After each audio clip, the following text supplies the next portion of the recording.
there is so much of peace, there's so much of love coming from within me now. I've spent tens of thousands of dollars on self-empowerment courses, and many of the teachers that you mentioned in this course I've studied with, but none of them has put it all together so well as you have in this course, and it's just profoundly life-changing, and I'm just so grateful to you. I've always been very grateful, felt very blessed, but the calmness, the stillness that I needed, I think your course gave me that. They say when the student is ready, the teacher comes. You came in that form, and I want to thank you. Whatever the thing you are covering here, it is actually reflecting in my life, and I got all the loans cleared in this manifestation within the 28-day period. I can say now proudly that after attending your 28-day session, my life is not the same.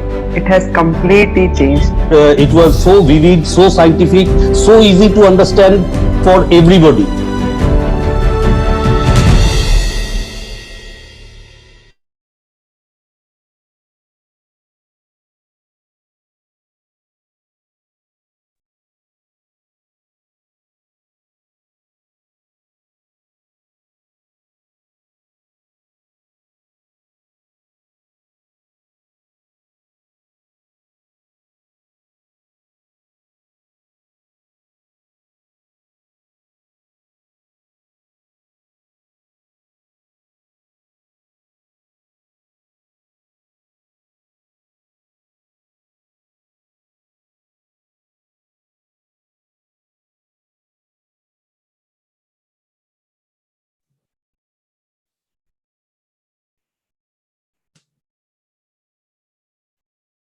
Good evening, Shreans.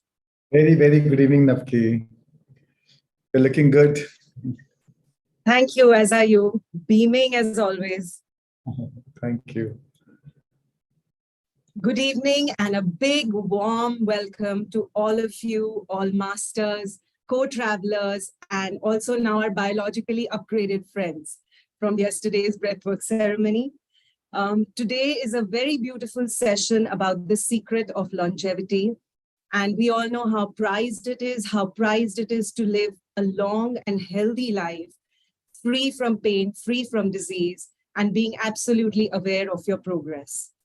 Before that, just a quick recall from yesterday when we did the Transcendental Breathwork ceremony. A few nuggets from there. The emotional pain chart was quite revealing, where you know how the pain in different parts of our body corresponds to our emotional discordance, and the effects of breath work on reducing inflammation, which is a root cause for many a disease. Also, I love the comparison between limited emotions and elevated emotions, creative emotions and survival emotions. And I think what is fantastic is that it's all backed by science. It's all proven empirically, and the science behind activation of the pineal gland, which we also know as the third eye or Agya Chakra. The drawing of cosmic or pranic energy, how it heals so many diseases and also especially strengthens our autoimmune system, and how the breathwork ceremony increases the nitric oxide percentage in our body, which expands the lungs and fills us with emotions of overwhelming love and giving and sharing. And when we spoke about age reversal, which I think Shreans will touch upon more today as we do the science of longevity, releasing lifetimes of suppressed trauma and pain, and how to move from resolution to dissolution, from recovery to discovery, and how there is no way around but through. So today, before we go into the science or the secret behind longevity, just a few quick lines, rhyme time. We have the power to never age. We are all wise enough to sage. Lose the you of 3 dimensions. Lose this stale reality. Enter the impossible and shine as the miracle you are meant to be. Wow, beautiful. Awesome. Thank you, Shreans. Over to you. So, very warm welcome, friends. Thank you so much for being here. So today I would like to start with meditation first, and then we'll go into the talk. So is that fine, Navki? Yeah, absolutely. And I think today the meditation is, are we doing Anapanasati? Yeah, Anapanasati. Be blessed Anapanasati meditation. That whole duration of the meditation will be for an hour and 60 minutes. And after the meditation, we'll take a break for 3 minutes and then we can start with the next session. Perfect, perfect. So friends, again, very, very powerful meditation, very simple, easy meditation. And we'll go first into brain coherence through Anapanasati, then later on into heart coherence. And then we'll bless ourselves and then we'll end the meditation. During the beginning of the meditation, I'll give a brief introduction and then we'll go into the meditative state. Right? So let's begin. Let's start. And all the best. See you in an hour then. Yes, let's begin.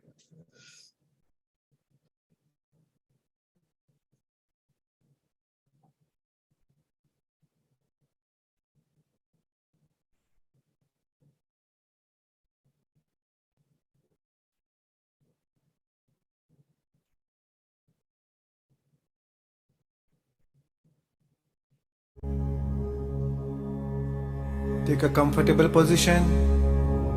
Sit up straight. Clasp your hands.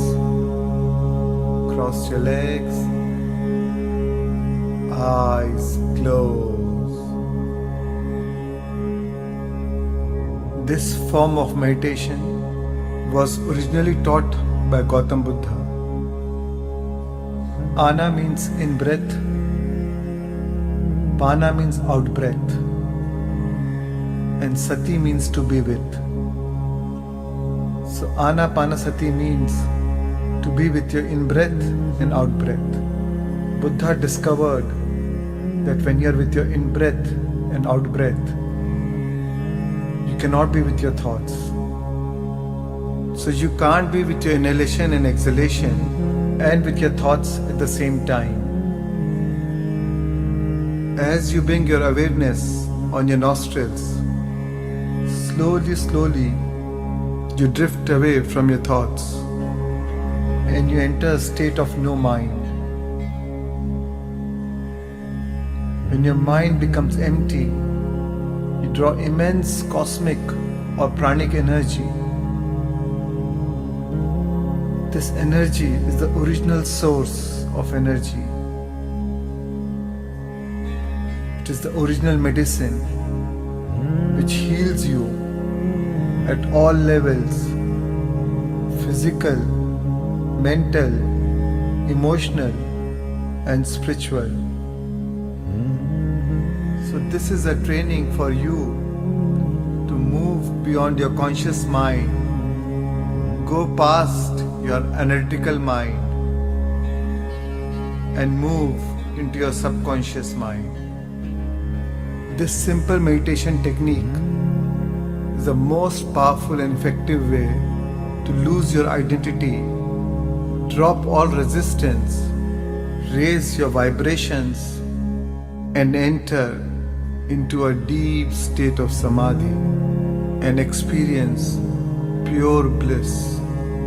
Initially, you will follow my guidance and then allow a beautiful mantra, Prana Apana Sushma Hari, to guide you and take you into the inner depths of consciousness. Here, prana represents the life force and apana represents out-breath, which cleans you at all levels. And sushma is the nadi or the energy tube which channels the life force. And Hari means your connection to the infinite intelligence, your connection to the source energy, to the loving divine presence. While you hear these mantras in the background, let them be a reminder for you to continue your awareness on your inhalation and exhalation. And then we'll end the meditation with a prayer for gratitude and blessings and a beautiful song. So I welcome you, dear friends, in this deep, powerful meditation. I hope you enjoy it.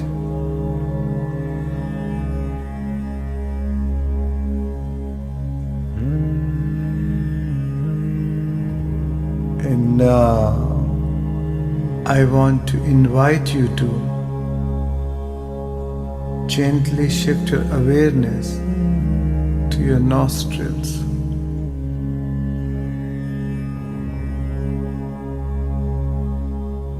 Take one deep breath in through your nostrils, and as you breathe out, relax.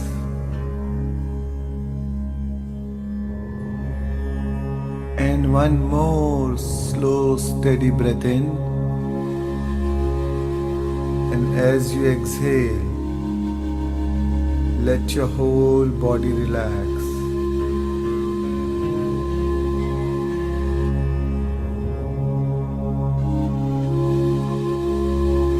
Shift your awareness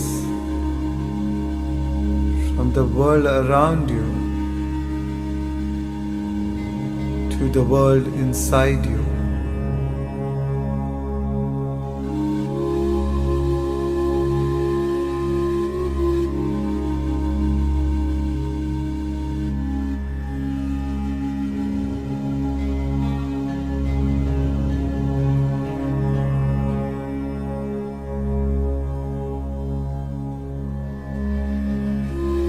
At this moment of time, nothing else exists but your breath. Just be with your breath.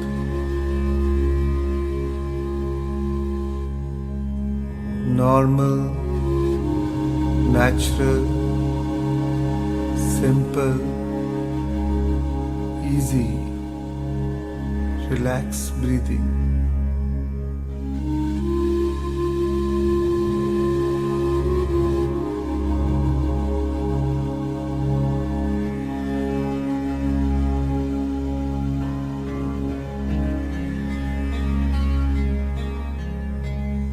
With every inhalation and exhalation,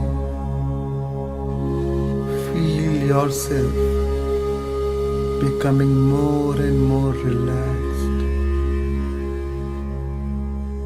Feel the wave of relaxation sweeping your whole body.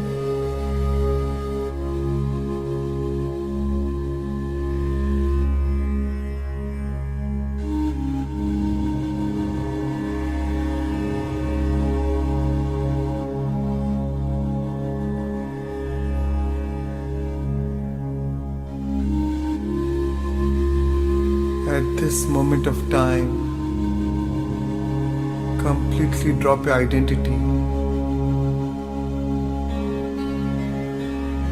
your personality self, your ego,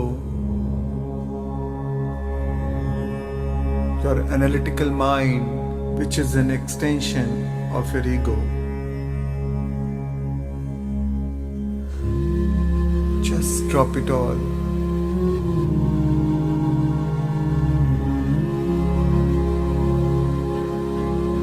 And become pure consciousness.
withdraw your attention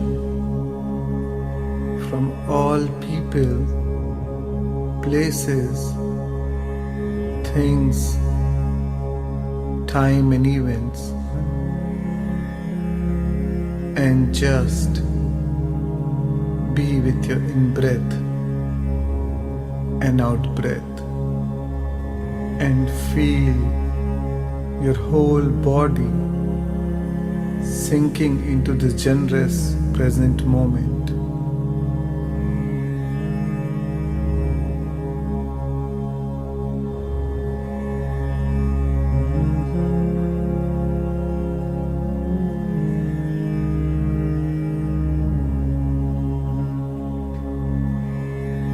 If any time you, as the quantum observer,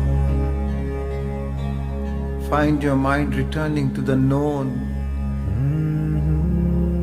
to the familiar, to people, to things or places in your known familiar reality, to your body, to your identity, to your emotions tied to the past or the predictable future. Simply become aware of your in-breath and out-breath, and become one with your breath.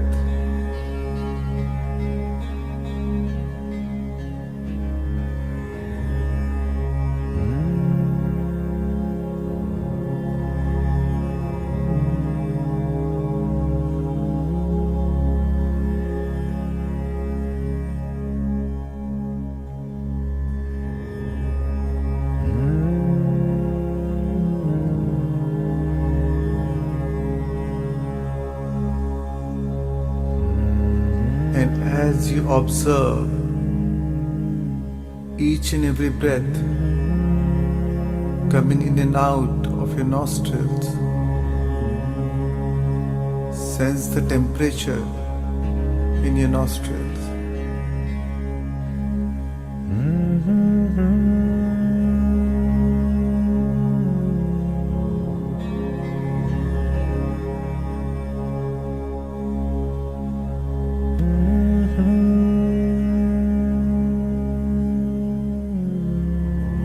Notice the sensation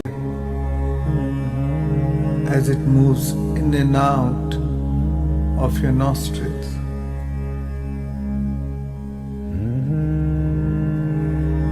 Sense the sharp, cool sensation of the air on the way in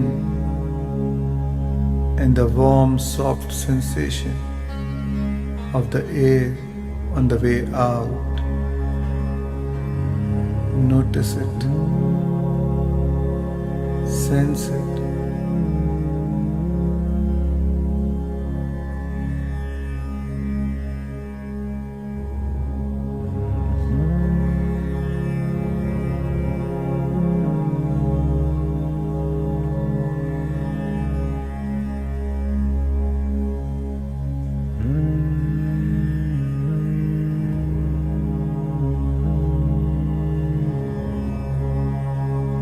Each and every breath is keenly observed. Are you breathing deep or shallow? Observe. Let not a single breath slip by without your awareness.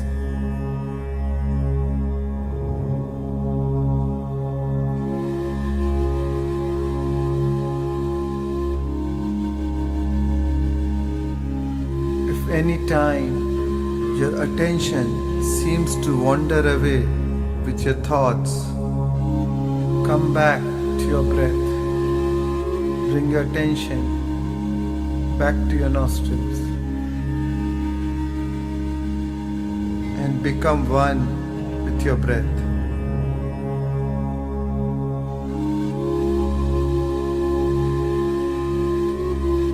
With every breath, feel going deeper and deeper within.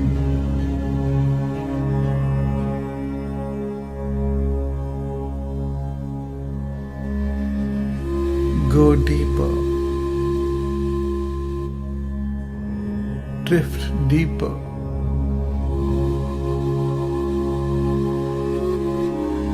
Sink further deep. And even deeper still.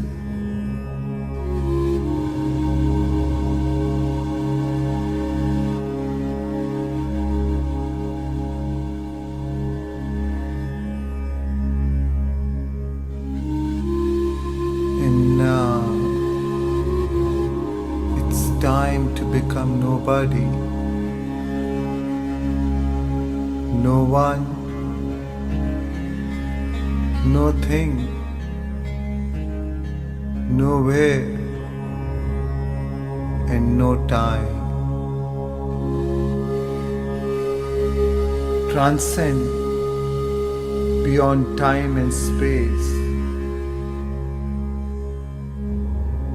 Become less matter and more energy.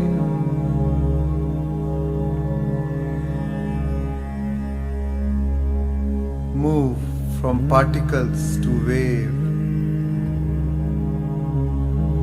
and become pure consciousness.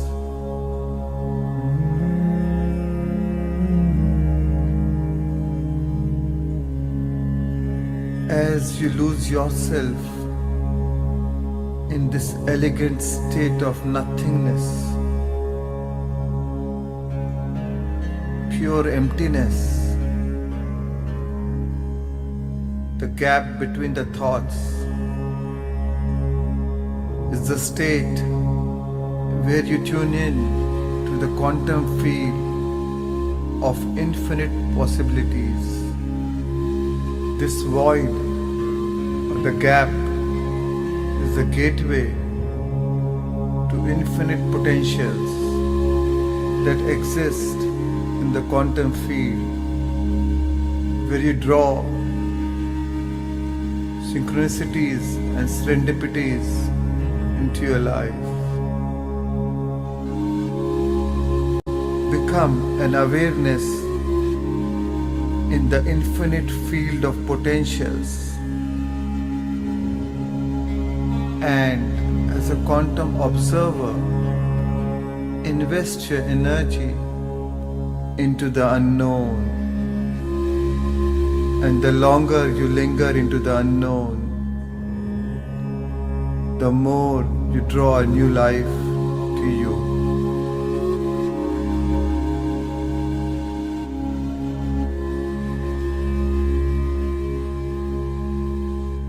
So simply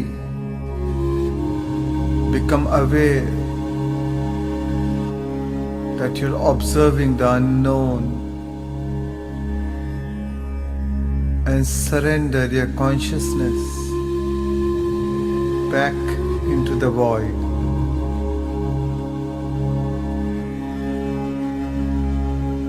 Surrender any aspects of your limited self to join the greater self.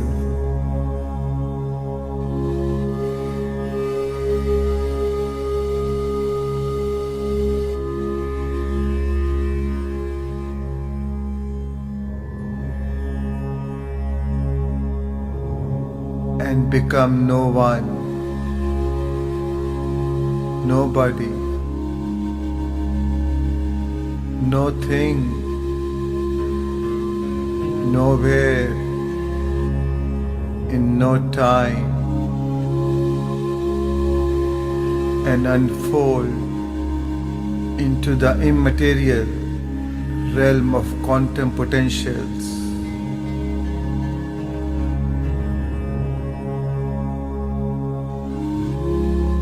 Stay present.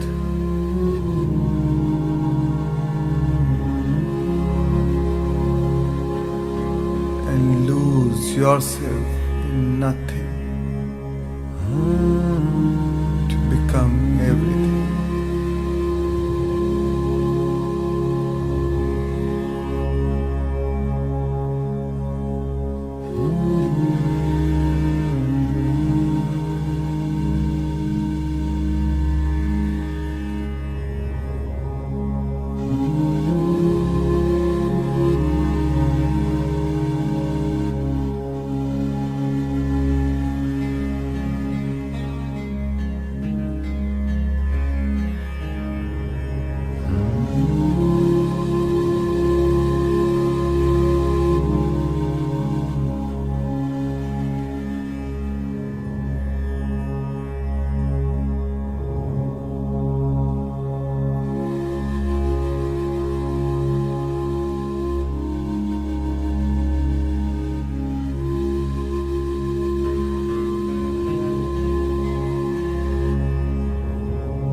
Now, allow this beautiful mantra, Prana, Apana, Sushma Hari, to guide you further deep as you continue to be one with your breath.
Hari Hari Har Hari Har Hari Har Hari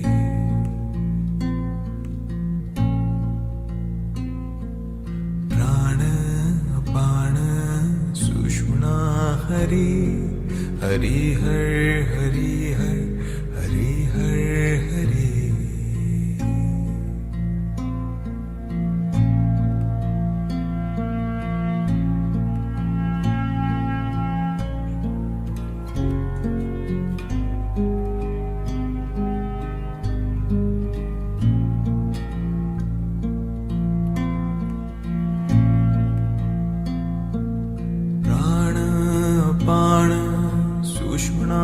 Hari Hari Har Hari Har Hari Har Hari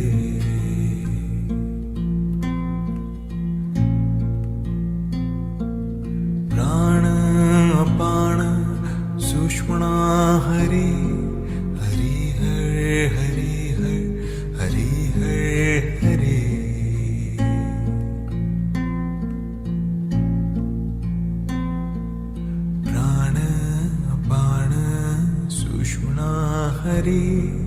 Hari Hari Har Hari Har Hari Har Hari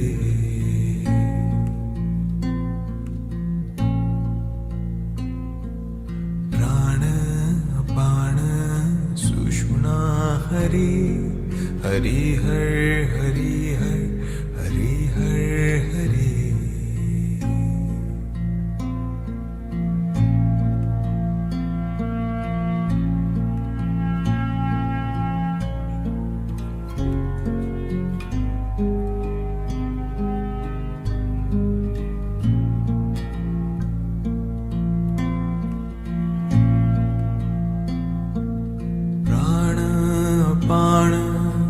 Sushmana Hari Hari Har Hari Har Hari Har Hari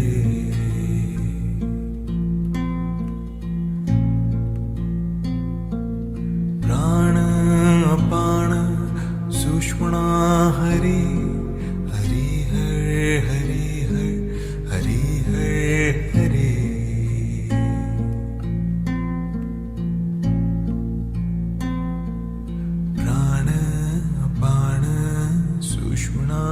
Hari Hari Har Hari Har Hari Har Hari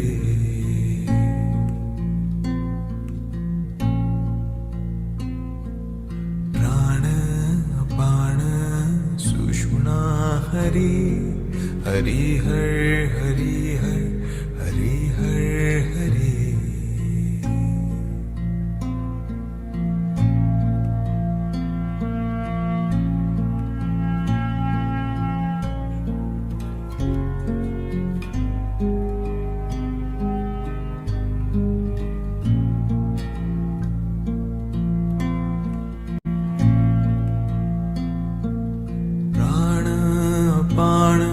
Sushmana Hari Hari Har Hari Har Hari Har Hari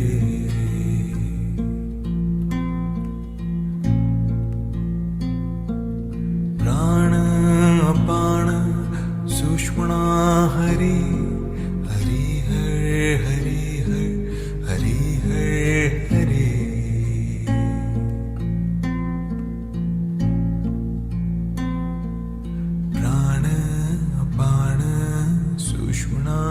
Hari Hari Har Hari Har Hari Har Hari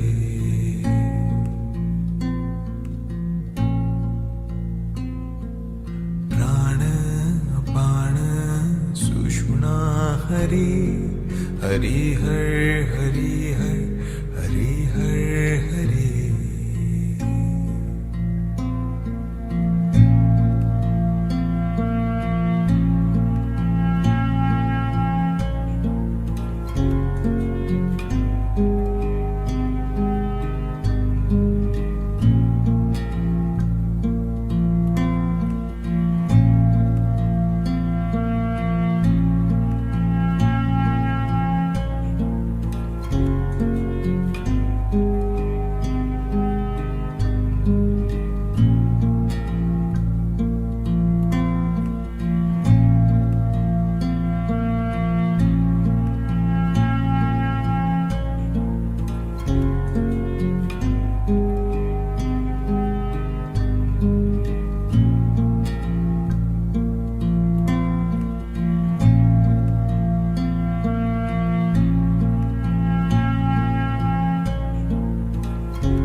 And now, gently shift your awareness to the area of your heart, allowing your breath to move in and out of the sacred center.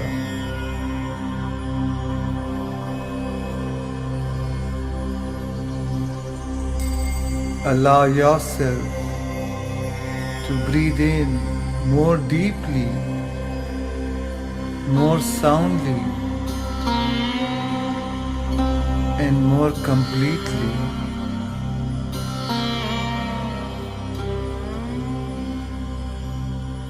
And as you breathe from this creative center, focus on your feelings.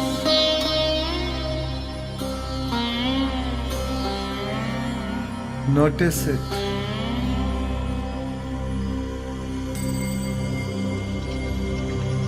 Remember, where your attention goes, your energy flows.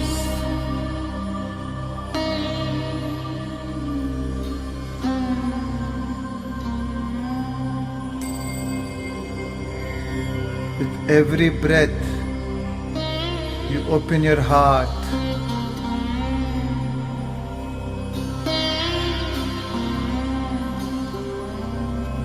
With every breath, activate this creative center. Furthermore,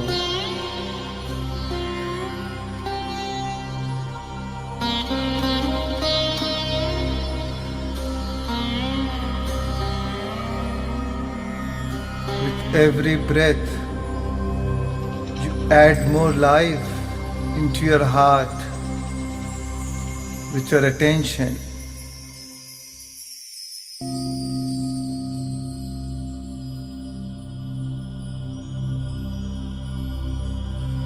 feel the expansion in your heart. Feel your connection to the source energy, as you know that your source is the ultimate resource.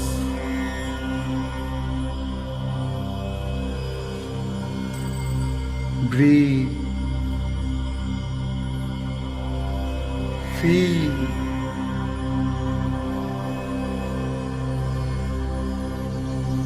and move into a new state of being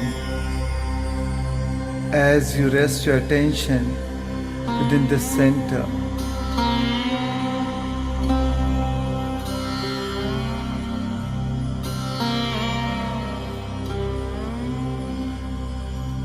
Feel immense joy, immense gratitude. Feel immense love.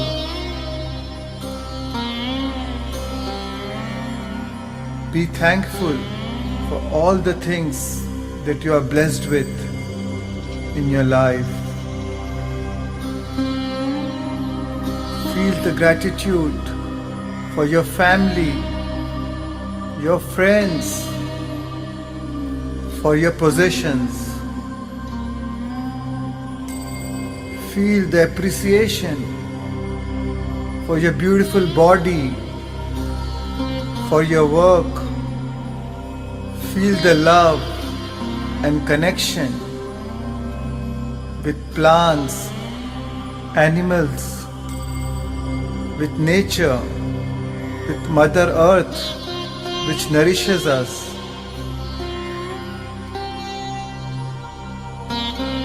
And give immense gratitude, for gratitude is the ultimate state of receivership. Feel the appreciation in your heart for what you appreciates.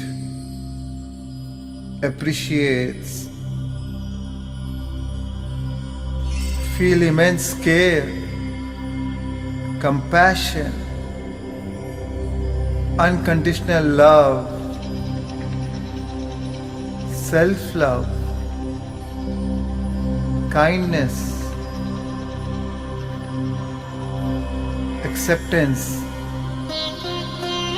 and humility.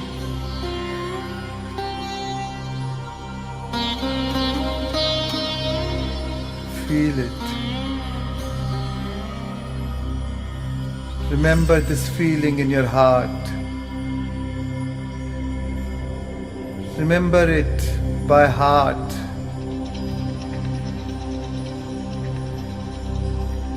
Your heart is the bridge that connects you to your source. Remember, when things change inside you, things change around you. Feeling a state produces that state. As whatever you emotionally embrace will ultimately slow down in frequency and energy into 3 dimensions as matter. And now, Divine One, sentient being, creator of destiny, center yourself by placing both your hands over your beautiful heart, your soul, acknowledging the sacred place that all things are created from.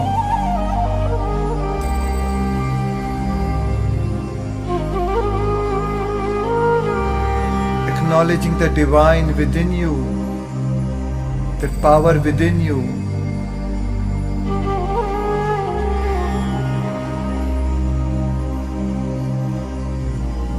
And now, I want you to bless your body, that it be lifted to a new mind, and bless your life, that your life be an extension of your mind, and to bless your future, that it would never be your past, and to bless your past, that it turns to wisdom, to bless the adversities in your life, that it initiates you into greatness, and that you see the hidden meaning behind all things. Bless your soul. Bless the divine within you as it moves in you, as it moves through you, and as it moves all around you. And finally, I want you to give thanks for a new life before it's made manifest, so that your body, as the unconscious mind, begins to experience that future now.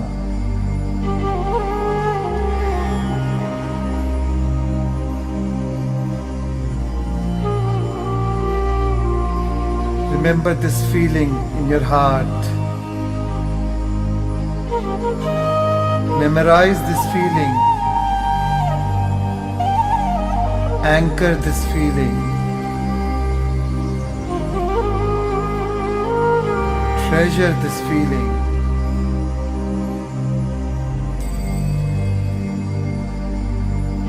And remember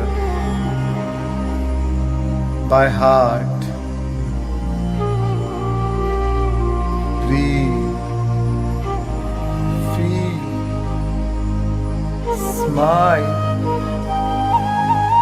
and radiate your love into life, and receive the love from all of life.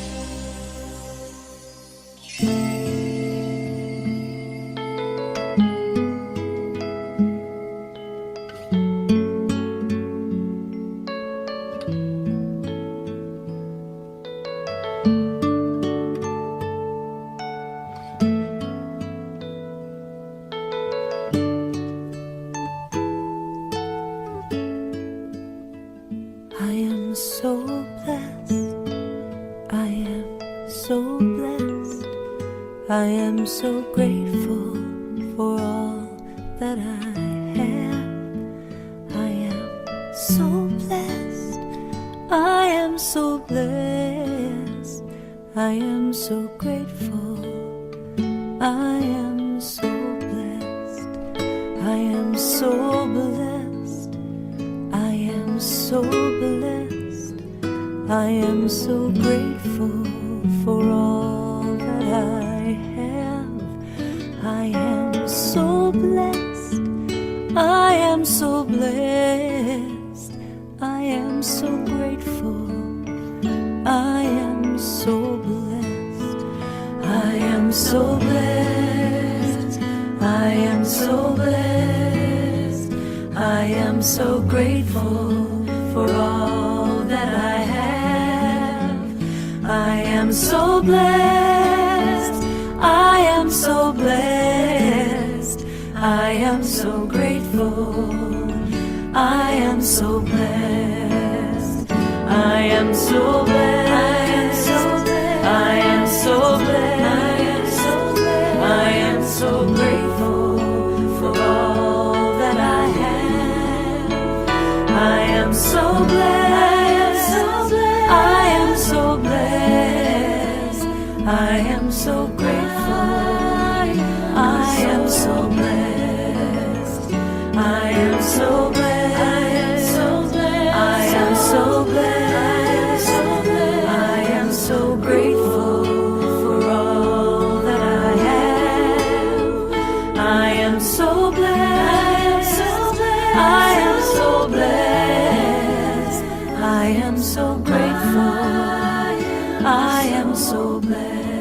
I am so grateful. I am so blessed. I am so blessed. I am so blessed. I am so grateful for all that I have. I am so blessed. I am so blessed. I am so grateful. I am so blessed. I am so blessed. I am so blessed. I am so grateful for all that I have. I am so blessed. I am so blessed. I am so grateful. I am so blessed. I am so grateful. And now, I am so slowly come back. Slowly bring your awareness back to your new consciousness,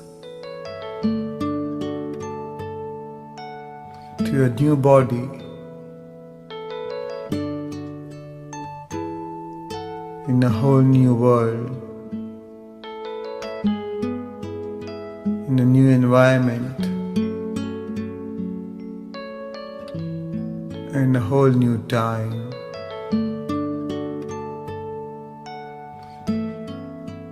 Take your time and slowly come back.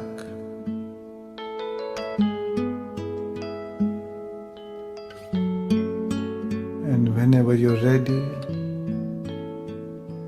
you can gently rub both your hands and place it over your eyes. 5, 4, 3, 2, 1, and you may gently open your eyes. Take your time and slowly come back, feeling blissful and blessed. Thank you for sharing these moments with me. Immense love and appreciation from my heart to yours.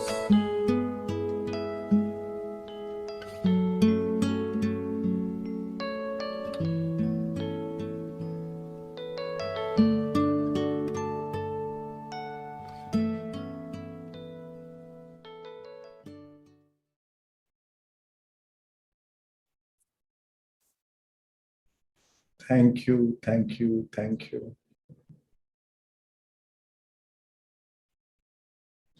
Thank you, Shreans. Every time it's such a beautiful experience. Sometimes it seems like everything's done. In that session, everything's done. Nothing remains to be done. And I can see the messages. Thank you so much. Gratitude. Thank you, thank you, thank you. Truly blessed. Beautiful. Thank you. Thank you, friends. Thank you for all the messages on the chat. Thank you so much. So, Navki, can we take a 3 minutes break and then we meet again?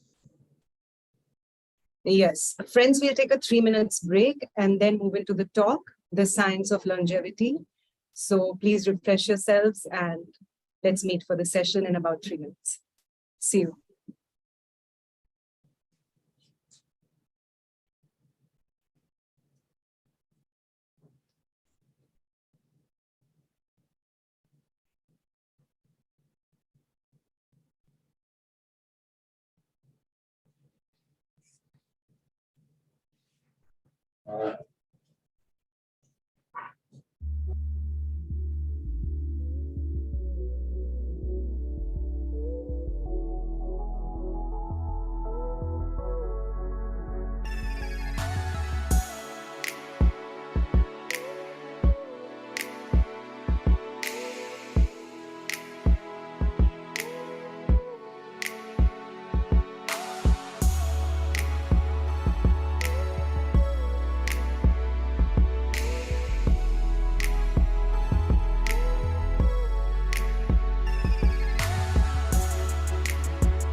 overwhelming response, as always.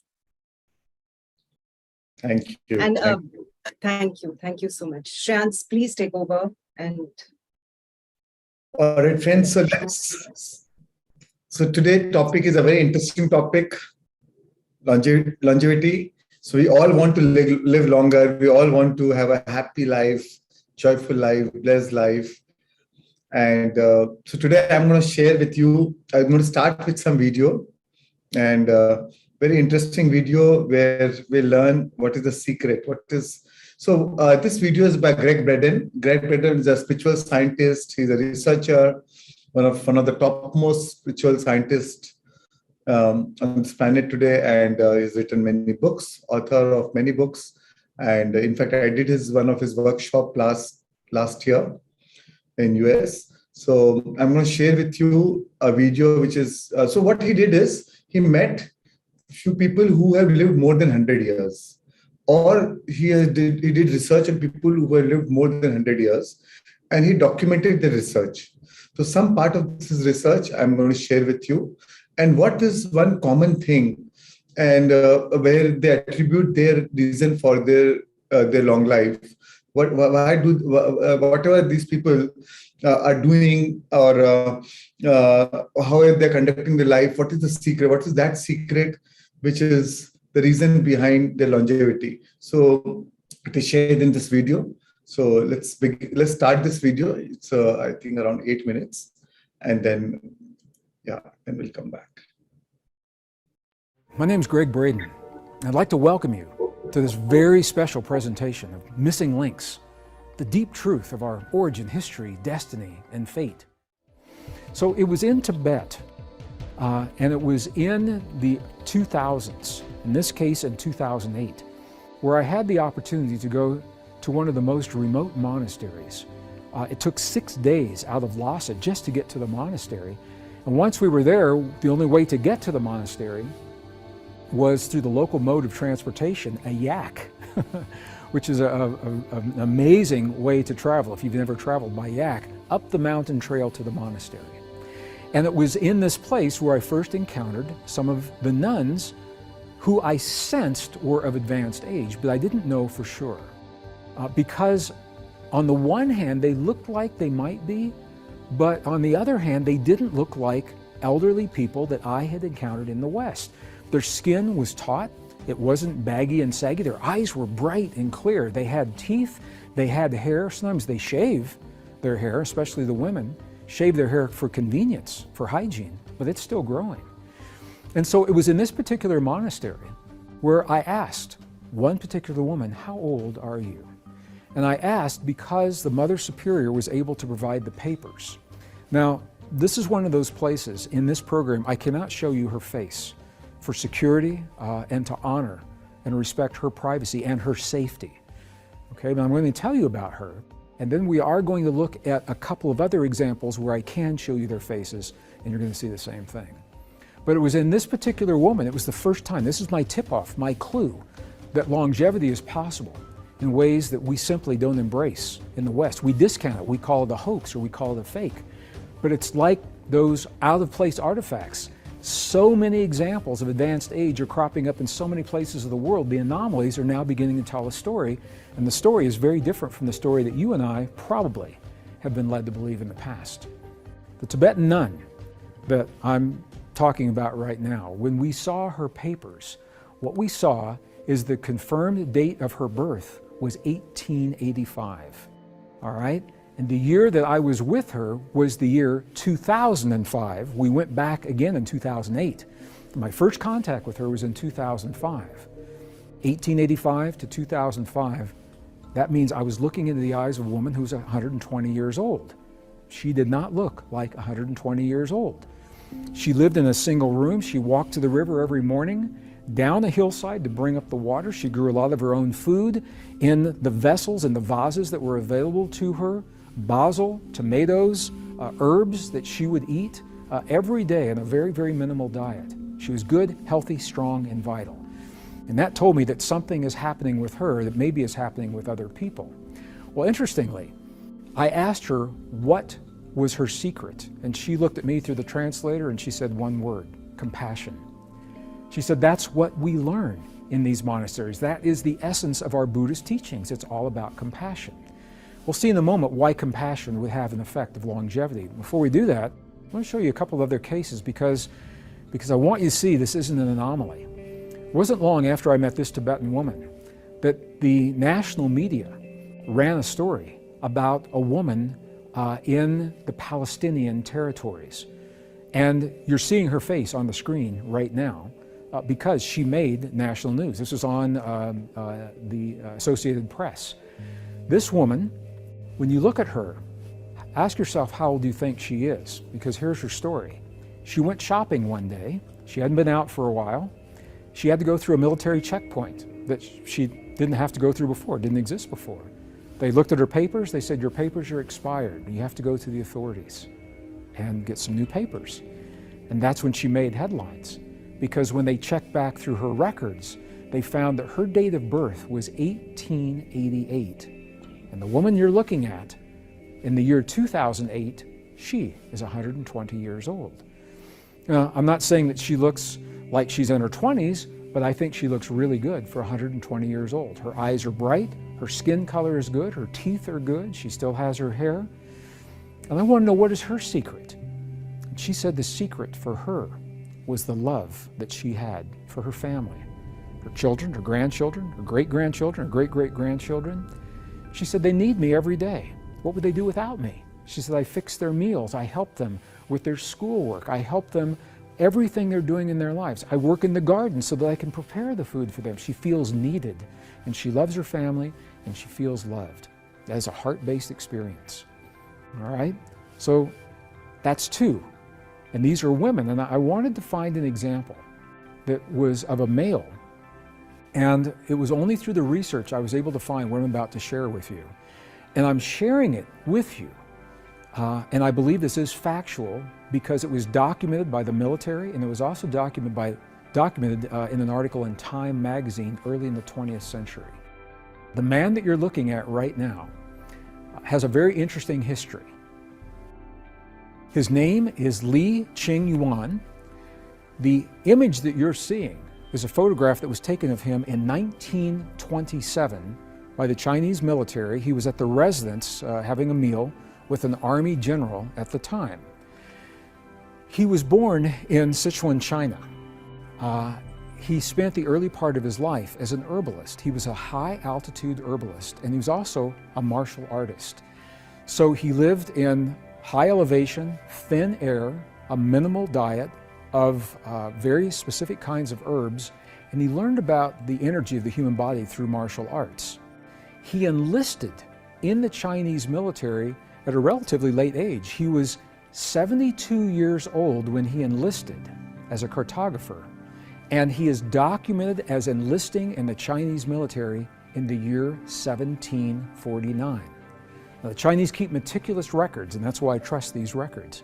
1749, he left the military, and he went back to his home in the mountains after he served as a cartographer at the age of 97, and 3 years later, the military records sent him a congratulations on his 100th birthday.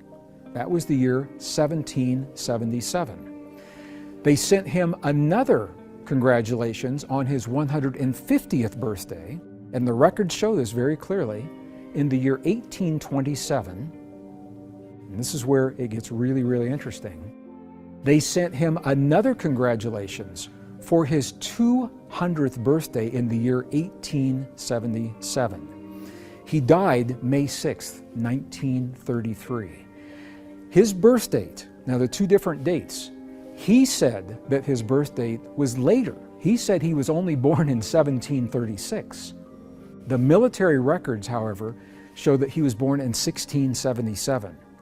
So either one of these is showing a man of tremendously advanced age. His age at death was either 197 or 256. And this borders on what are called biblical ages. When he died, he was 7 feet tall. He had accomplished 14 marriages over 11 generations, and by some estimates had as many as 180 children that were attributed to his marriages. Time magazine wrote an article on him, on Lee, and actually did an obituary May 15th, 1933. They acknowledged the validity of his longevity. And in this article, they asked, what was the secret to his long life? Before he had died, he had shared that secret. The secret, he said, was all about the heart. The secret was to keep a quiet heart.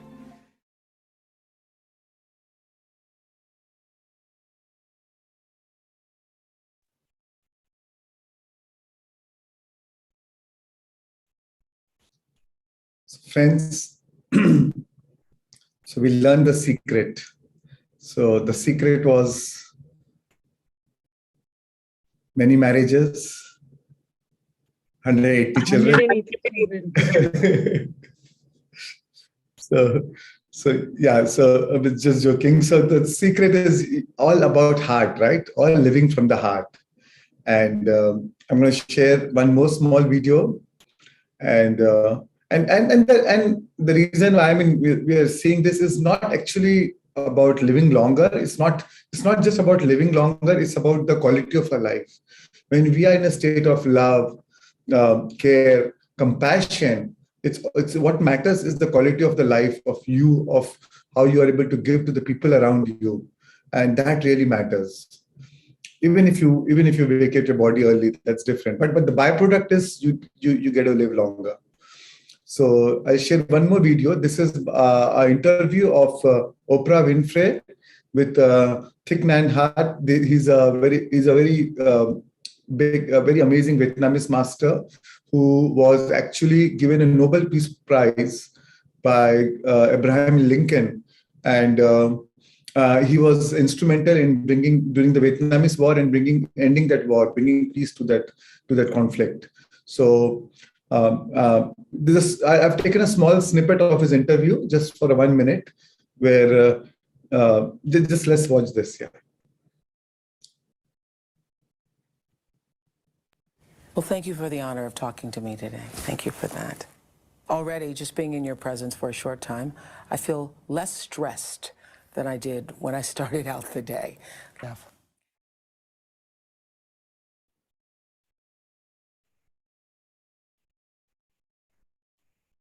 So again, he talks about compassion, breathing, being peaceful from inside. So let me now start with my presentation today. So what is the single most...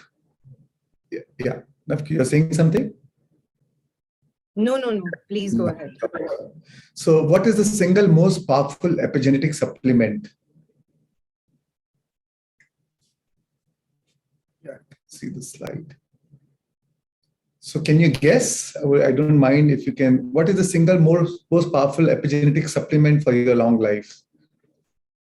Or the reason for your long life? Let me see on the chat. Compassion, love, breathing, peace of mind, happiness, care, calm, silence, quiet heart, smile, beautiful, being in the present moment. Awesome. So you all got it. So you know it, right? So yeah, lovely. So friends, the single most, yes, next slide. The single most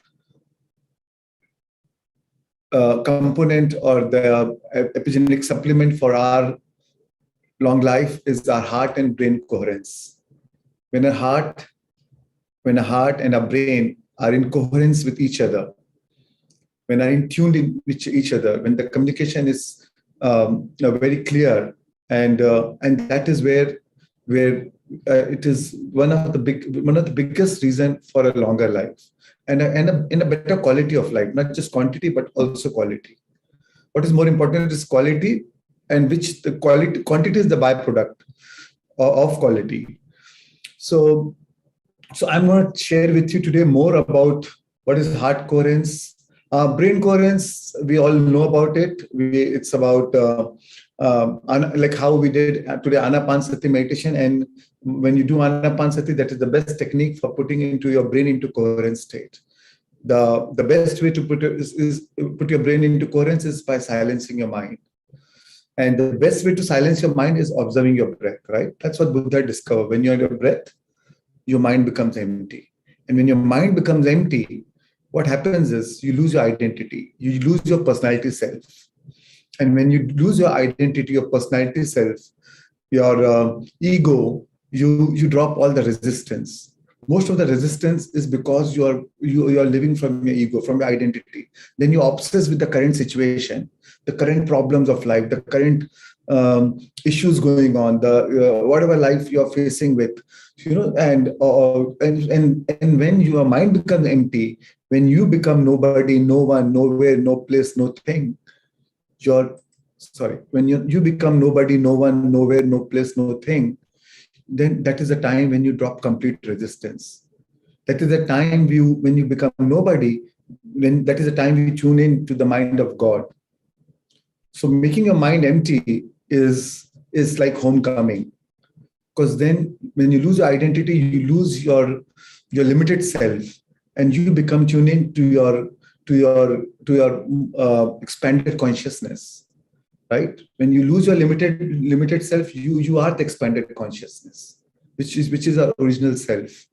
So that is what brain coherence is, where you enter alpha state of mind, you enter the subconscious mind, you enter the software program, and you are making a change from that state. When your mind becomes empty, you draw immense cosmic energy. And this cosmic energy is the healing energy, which heals you at all levels, right? Physical, mental, emotional, spiritual. So this is brain coherence, and the next is heart coherence. And during today's meditation, again during the end of the meditation, we did heart coherence, to where you breathe from your heart, right? Yeah, Keshav, we can share the slide, where you can breathe from your heart, and when you breathe from your heart, wherever your attention goes, your energy flows. So where you direct all your energy to your heart, and that is where, and it helps you to transcend your emotion state, right? When you breathe from your heart, when all your energy is focused in your heart, so even if you are going through any kind of pain or hurt or anger, just when you continue to breathe from your heart, slowly, your emotions will get transformed. You will transcend your emotions, and then you tune into your inner self. You tune into your source, and your source is your ultimate resource. And when you do that, you are able to feel those unlimited emotions, those creative emotions, those love-based emotions of pure love, joy, happiness. Of pure love, joy, happiness in your heart, right? And that's what put your heart into coherent state. Right. So, and that creates the right energy framework. When you are tuned in, turned in, tapped on, right? You gather enough momentum. You gather enough momentum, and then whatever we want to manifest, we can manifest much faster. And it becomes easy for you to feel your vision. So during in the next few classes, in the next few workshops, where I'm going to take the topic of manifestation. I'm going to share with you the 5 steps of manifestation. The first step is brain coherence. Second step is heart coherence, which I'm sharing with you now. So brain coherence and heart coherence is a 2 important step for going to the third step of creative visualization or manifestation. Because unless you put your heart and brain to coherence, you will not be able to feel what you want to manifest in your life. So this is like being ready to be ready for the third step. When you put your heart into coherence, you gather enough momentum. It's like if you want to do a long jump, what you do? You first go back, you take a run, and then you jump. Because why you take a run? So that you get a momentum, and then you're able to jump, and then you're able to jump longer, right? So, or higher, whatever. So same way, when you want to visualize, and we know now, unless you marry our thoughts with the elevated emotions, our creative thoughts with those elevated emotions, we are not able to manifest. So heart coherence, brain and heart coherence allows you to gather that momentum so that you are able to evoke the right emotions when you go to the third stage. It changes your vibrational frequency, because that is the time when you experience pure love, pure joy, happiness, gratitude. And then what is your vibrational frequency that you are reverberating to the universe? What is the vibrational frequency? That is what you're what you are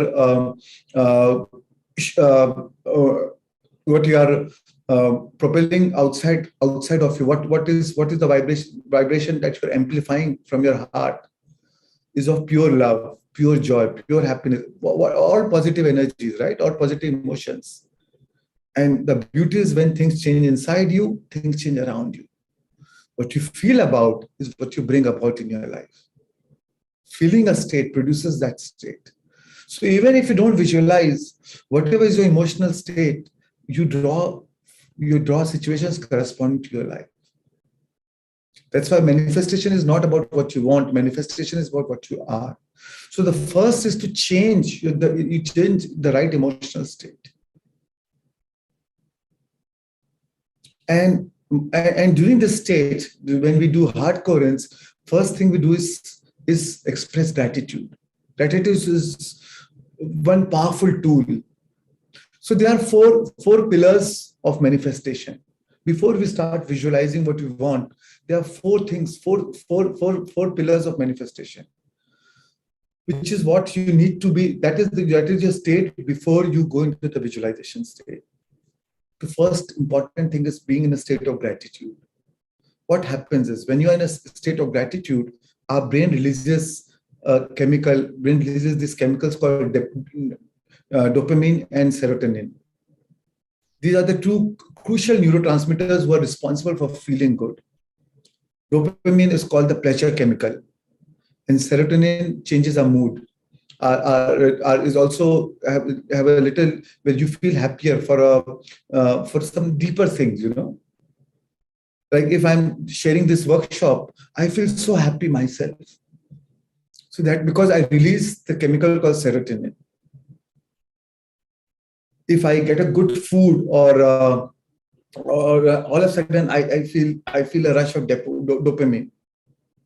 These are for materialistic, but serotonin is mainly for something which is maybe non-material, but still you feel so good doing it. Or when you help somebody, when you care for somebody, So when you give something to somebody, so you release serotonin. So these are all pleasure. These are the two crucial neurotransmitters responsible for feeling good.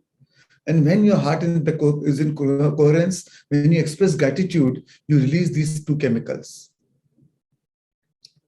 And it will enhance your mood immediately. It makes you feel happy from inside. So gratitude is very important. When you express and gratitude for what you already have in your life. And no matter what is your challenge, what is your difficulty, there's nobody who cannot be grateful for something in their life. So acknowledging the good that you already have in your life is the foundation for all abundance. When you are grateful about, you'll get more of what you can be grateful about. So they say one who knows enough is enough. So, and the second is feeling satisfaction and content. So first is gratitude. Second is satisfaction and content. So friends, being satisfied with what it is, being content with what you have, what is your current situation, what you currently have is very important in your life. It's very important for manifestation. Because when you are trying to visualize or manifest from lack, what will you get more of? You'll draw more of lack into your life because that is your feeling inside. You may think positive, you may think abundance, but if you're feeling lack, then you will draw more of lack. So that's why it is very important to be satisfied with what it is. So the right emotion is being satisfied with what it is and eager for more. It's always exciting. It's about, so manifestation is more about excitement. I'm eager for more. But not that, oh, I am discontent, I'm in a bad state, oh my God, I'm in a state of misery and I want this and I want this. If you are going to try to manifest from that state, you'll create more of misery. And that's why most of the manifestations fail. And these are the secrets behind manifestation. These are the real secret behind the secret. You first come to a right emotional state. So satisfaction and content is so important. One who knows enough is enough will always have enough. So, like, for example, when I did the first workshop, my vision was I should get 100 people. Luckily, I got 100 people. But second workshop, I wanted 500 people. I only get 220 people. So that does not mean that I was unhappy. I was content. I was very satisfied with what it is. But I was eager for more. In this workshop, my target was I wanted 20,000 live participants. But I got around 16,000. So I'm very, very satisfied and content by what it is. But maybe in next workshop, I'll target, my goal will be, I'll be excited for 50,000. And maybe I may get only 10,000. That's fine. But what I mean to say is, it's not like, I'm so unhappy. I got only 16,000. I wanted 20,000. And now I want this more. So it's not that. It's always the state is being satisfied by what it is and eager for more, excited for more. It's a fun, it's an adventure. Manifestation is a fun thing to do. Creative visualization is a fun thing to do. Imagine you are able to feel even what you do not have. How exciting it is. And that is the power we have as human beings. So first is gratitude. Second is satisfaction. And third is acceptance of the present moment. Whatever is the current moment, just accept the present. Drop the resistance. Be in a state of acceptance and allowance. Because when you are in a state of resistance of the present moment, I hate my job, I hate my current situation. You know how strongly we say the word hate with all your intensity. So what are you going to draw? You'll draw more things which you'll hate. You're going to hate more, which will generate more of that feeling of hatred.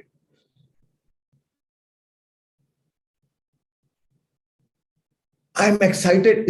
Rather than that, why not feel I'm excited for a better job?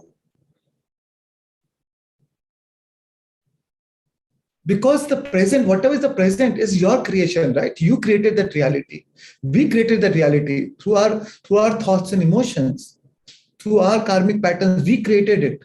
But the truth is, we also have the power to change it. And also, it becomes your whatever is your relationship with the present moment. If your relationship with the present moment is of acceptance, then the universe will give you whatever the universe. When you draw your new life, when you draw what you want to manifest, you'll be able to accept it. Otherwise, you'll be in a state of resistance only. If you're in a state of resistance, then that state of resistance is not vibrating when the universe is ready to give you something. You will not recognize it.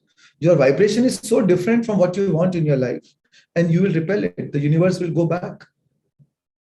The genie, which is whatever, genie does not understand what you want. It only understands your vibrational state, and it only matches that. But you are living in a state of resistance. No matter how much you visualize, how much you feel during meditation, but if you get up from meditation and then your full day goes in the state of resistance. Could be with your spouse, your children, your parents, with your boss, with your job, in the traffic, with your servants, with any situation in your life. then that is your emotional state.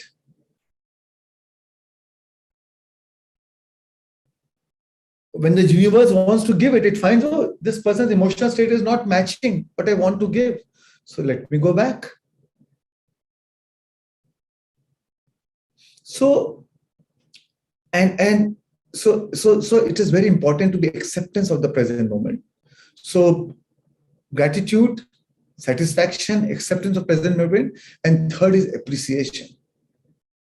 When you being appreciative of everything in your life, when you appreciate what you have in your life, when you whatever you appreciate appreciates. So appreciate, learn the attitude of gratitude and learn to appreciate things in your life. Catch people doing right rather than doing wrong. Don't miss a single opportunity to appreciate. That is a foundation for abundance. When you appreciate, you generate such a positive vibe for that person and for you. And the thing is, and why these 4 pillars, why this is important? Because you always think equal to your emotional state. When you're in the right emotional state, then when you visualize, you are able to feel, you'll be able to feel whatever you are visualizing. And you'll have the right vision. You'll have a vision which is aligned with your purpose, which is aligned with your passion. If you're in a wrong emotional state, if somebody tells you, suppose a tsunami is coming, you're on a beach, a tsunami is coming, and somebody asks you, what do you want to have for dinner? Or, oh, you're such a good painter, tell me something about it. You said, wait, first let me save my life. So that's how we live our life, always in a flight and fight mode. When you're in a flight and fight mode, you can't be creative. All your energy is going just to survive. Then how can you be in a creative mode? Only when you're calm, peaceful, when you're in a state of acceptance of present moment, satisfaction, content, gratitude, appreciation, then you will be able to think equal to that emotional state. Then you'll be able to think creatively. You accept, you accept, believe, and surrender according to your emotional state. As is your emotional state, so will be your belief. As is your emotional state, so you will be able to, accordingly, you'll be able to surrender. As is your emotional state, accordingly, you'll be able to accept things around you. So this is very important to be in a right emotional state. And that's why for manifestation, we cannot jump the gun. It's not about, oh, I visualize, I imagine, and now why is it not happening? And anyways, as we go along in the further workshop, further sessions, I'm going to talk much more in detail and more about what are the other missing links. But from the heart coherence perspective, it is important to be in a right emotional state. A grateful heart is a magnet for miracles. Gratitude is the ultimate state of receivership.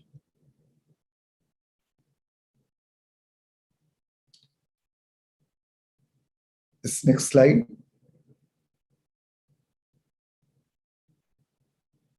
So friends, let me share a little bit some scientific facts about our heart.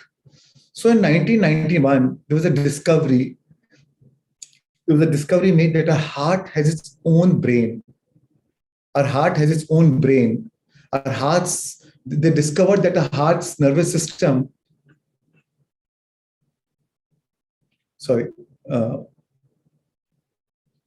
they discovered that a heart's nervous system contains 40,000 sensory neurites. And these, Keshav?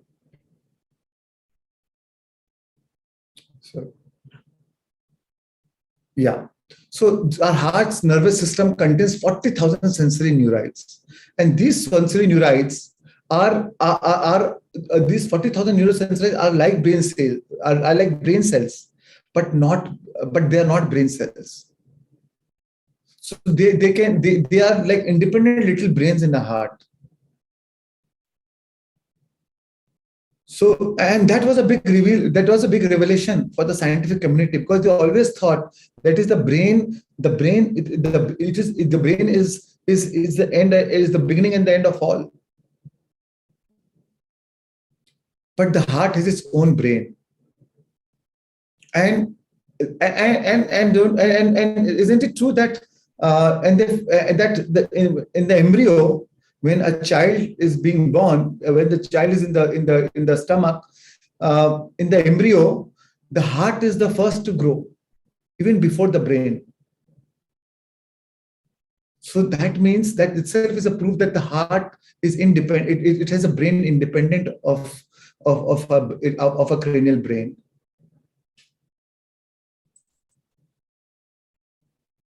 And the heart brain allows it to act independent of the cranial brain. The heart intelligence can learn, it can remember, it can even feel and sense. Right? And that's how we know, right? Something, a lot of times our mind, our logical mind may say anything, but our heart says something else. That's what intuition is. When you're in tune, when you're in tune with the inner self, when you're in tune with your heart, with your inner self, you will get the intuition. So many times during meditation, whatever problem you're going with, all of a sudden you will get the answer in your meditation. Your heart will prompt you what should be done. And it could be totally out of box. The solution you may not have ever thought about, and you get the right answer. So our heart is the strongest biofuel generator. It can think, feel independent of the neurons in the brain. So that's why whenever you feel anything, that's why it's called emotion. Emotions are energy in motion. It has its own energy. That's why it's called electromagnetic ocean. EM ocean. Emotion, EM ocean, electromagnetic ocean. It is a field. It has its own electromagnetic field. And do you know that our heart is 100 times more electric and 5,000 times more magnetic than our brain? As I've shared you before, our thoughts are electric and feelings are magnetic. But this is the research of 2015, where they found that, and there are a lot of new gadgets which have come up which can measure the electric and the magnetic frequency of the brain and the heart. And they found that the heart is 100 times more electric and 5,000 times more magnetic than the brain. That's why it's called EM ocean, electromagnetic ocean. It is the strongest biofuel generator. So when you are in a coherent state, you activate your auric field, your energy field, and it can go miles and miles when heart and brain is into coherence. And the truth is, no matter how powerful you think about, unless you feel it, it doesn't manifest. Because the frequency, all energy is frequency, and all frequency carries information. All frequency carries information. So it is the heart which creates the right frequency, which creates the right energy framework for the information to travel. So whatever you think is that information, but the information can be only traveled on the right frequency, right? The radio will only receive whatever the program it wants to say on the wavelength, right? On the wavelength carries the frequency, carries the information. On that frequency of that wavelength carries that information. And according to the information you tune into, you will get that program in your radio or in your TV. The same way, only when you are in the right elevated corresponding emotional state, according to your thoughts, is the frequency of your is the right frequency, and then the thoughts are carried on that frequency, on that frequency. All frequency carries information, and then you are able to carry the information of your thought, and that's how you draw the event back into your life. So it's like your eyes, your thoughts are like your eyes. You can see it, you can see things around you, but you can't travel, you can't go anywhere. So thoughts can see things, can put the information into the field, what they want, what you want, but you can't get it. So what gives motion? What gives motion to your thoughts is your feelings. Your feelings are like your legs. So if your thought is like your eyes, your feelings are like your legs. You can only travel with your legs, right? And that's how you draw the event into your life.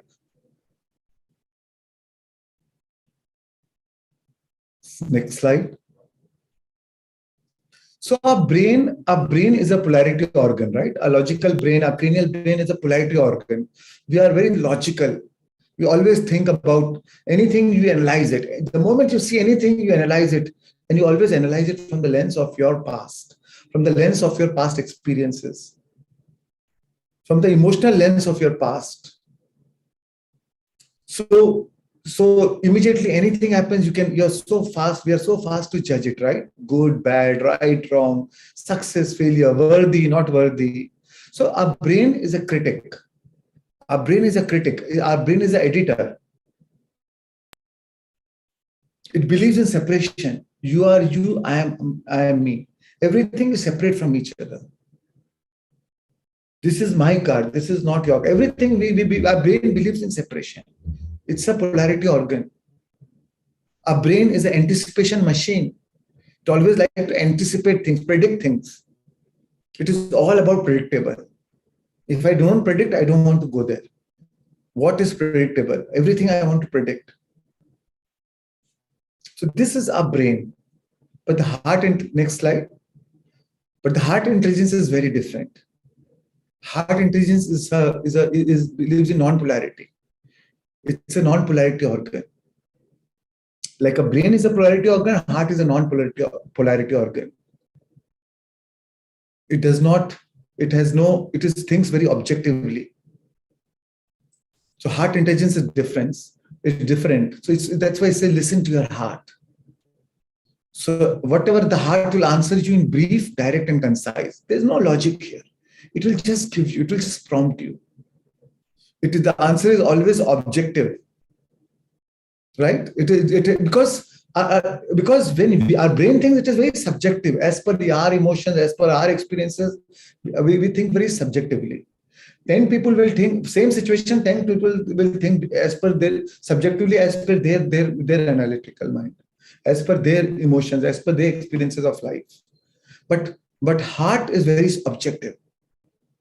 Heart, the answer is very non-judgmental. It answers what it feels right. It doesn't care whether you like it or you don't like it. It will only answer what is right. So heart intelligence is very honest and fast. For heart, it does not take time. Your analytical mind can take a lot of time. They say it is a paralysis of analysis. We keep thinking what to do. Maybe this, maybe not. And then we bring in all our emotions of fears, insecurities. So what is safe, what is not safe? But heart intelligence knows instantly. Because it can see things very objectively. It is independent of your limited emotions.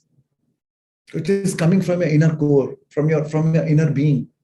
And that is the intelligence of our heart. It is honest and fast. So it has enhanced listening to others. When you have heart intelligence, when you develop heart coherence, you develop enhanced listening to others and enhanced listening to ourselves. So when you say enhanced listening, means you will see things beyond. Listen to not just the words. You're not just listening, you're actually hearing. You're not just hearing, you're actually listening. Right? So it enhances your listening capacity. It enhances your listen. Your enhances that you're able to listen to your own self. That's what intuition is. In tune. Intuition is in tune first. When you're in tune with yourself, you are able to listen to yourself. When you're not in tune, even if the heart says something, you won't be able to listen to yourself. You'll completely reject it. You'll be overpowered with your logical mind. So our heart, and a lot of research has been done in our heart, and they found that there's a compelling evidence. This is from a scientific journal, which shows that there's a compelling evidence to suggest that the physical heart is coupled to a field of information. Again, I repeat, there's a compelling evidence. They said there's a compelling evidence to suggest that the physical heart is coupled to a field of information that is not bound by the classical limits of time and space. That is where you connect to the quantum field. You're not by the Newtonian physics, Newtonian world of time and space and three-dimensional reality. Our heart connects beyond time and space. That is how we are able to tune into the quantum field. Because a coherent heart can read the signature in the field, can read the signature into the quantum field. Because it connects to the quantum field. When your brain and heart is in coherence, you tune in, your energy gets tuned into the field of the quantum, into the field of the God. So I'll share with you a small video which shows when your brain and heart is into coherence, and these are all measured now. There's a device called encephalogram where even without touching your brain, it measures the energy. And we know about aura reading machine, Killian photography, which measures the energy, right? So, yeah.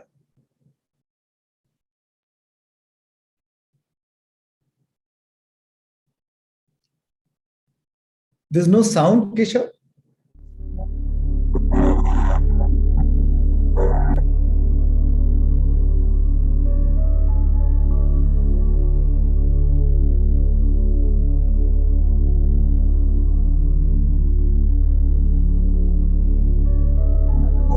You can see when a heart and brain into coherence, how our auric field expands, how our energy expands. And that's why manifestation becomes much easier. You can see, just watch it again. Yeah.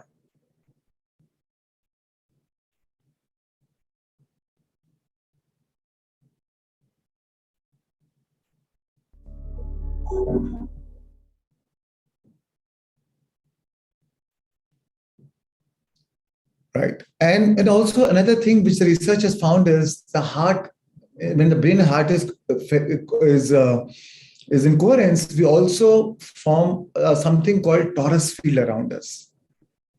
Torus field is a very powerful state where you're in a state of complete manifestation, where the energy moves clockwise, and there's another round of energy or another ring of energy which moves anti-clockwise. That is when we are completely connected to the quantum field. A lot of times when people are in a deep state of meditation, samadhi, you can measure that torus field. I'm going to show it to you how it looks like. Can you share the next video, Keshav?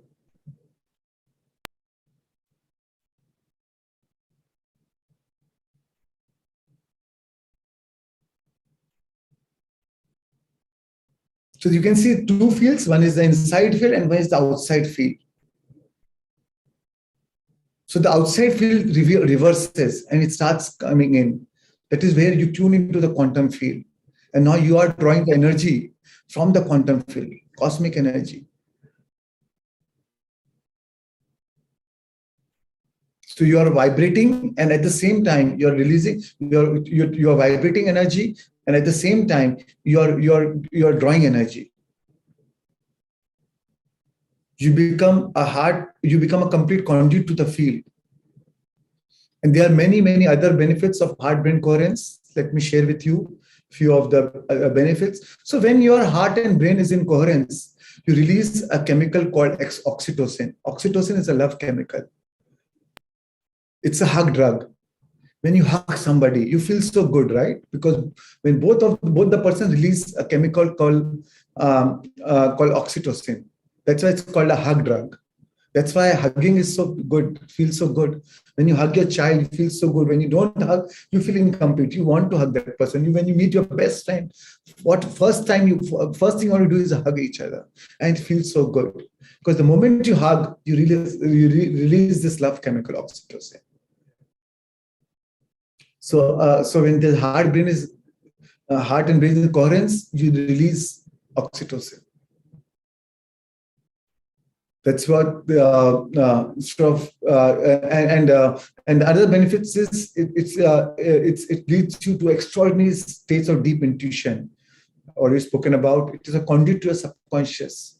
You enter the software. You go into your subconscious mind, and you are able to make changes from that state. Right? Deep awareness, super information processing. Even though your mind, you're into a state of no mind, but there's a deep awareness. There's a deep knowingness. And you're able to tune into the frequencies which you do not see it from a normal eyes. But you're able to tune into the different frequencies. Like yesterday when I shared in the breathwork, how we are able to, when you activate your pineal gland, how you are able to tune to different frequencies. So when your heart and brain is into coherence, you're able to tune into frequencies which you do not see from a naked eye. You're able to process it. And I'm going to talk more about that science later on in the later workshops. Our heart and brain coherence triggers 1300 positive biochemical. Every time your heart and brain is into coherence, you trigger 1300 positive biochemical reactions in your body. That's why every time you meditate, you upgrade, you get a biological upgrade. You're an upgraded version of yourself. Heart and brain coherence activates a super immune. You get a super immune response. You boost your immunity. It activates your longevity enzymes on demand, and that's why they say it is one of the most powerful epigenetic supplement for our longevity. And it also boosts your cardio. You also get a cardiovascular support. Means so when we grow, as we grow from when between the age 30 to 50, the science shows that our lungs capacity goes down by 15%. But actually that can be reversed. If you're a meditator, and as we grow further, as we age further, our lung capacity keeps reducing. But if you're a meditator, or if you keep your heart and brain in coherence, if you're always in a state of love, joy, acceptance, abundance, happiness, your heart will remain healthy. You will never get any heart disease or any heart attack or any of these kind of things. Another chemical you release is nitric oxide when your heart and brain is coherence. It swells the arteries in your heart and it boosts your immunity. Right? It resets, when you release nitric oxide, it also resets the baseline in your amygdala. Amygdala is a part of your brain where that's where instead of you get spontaneous love attack instead of panic attack. So many times you feel during the state of meditation, all of a sudden you're doing meditation, nothing is happening, nothing. And all of a sudden, in a 1 second, in a fraction of a second, all of a sudden your heart opens. All of a sudden you feel such an expanded consciousness. You feel so much love.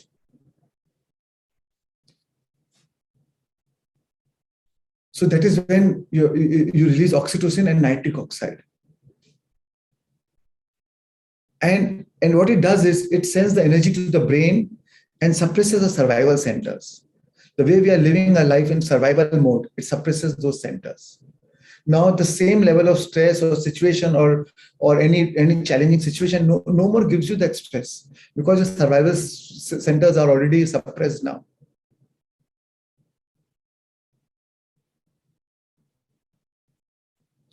Your heart and brain is a carrier. It is when your heart and brain coherence, it carries information which I've already spoken.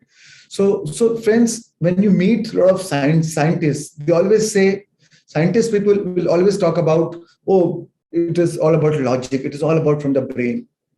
They're always very analytical, right? It is always about science. What is logical? Seeing is believing. And when you meet spiritual people, it is always about heart. Think from the heart, think from the heart. But I believe both heart and brain are incomplete without each other. It is important to marry both. It is important to have a right intention, right thoughts, and then synthesize it with your heart. Heart is a synthesizer. It is a harmonizer. So much like electricity changed the outer world, when the electricity was discovered, the whole world changed, right?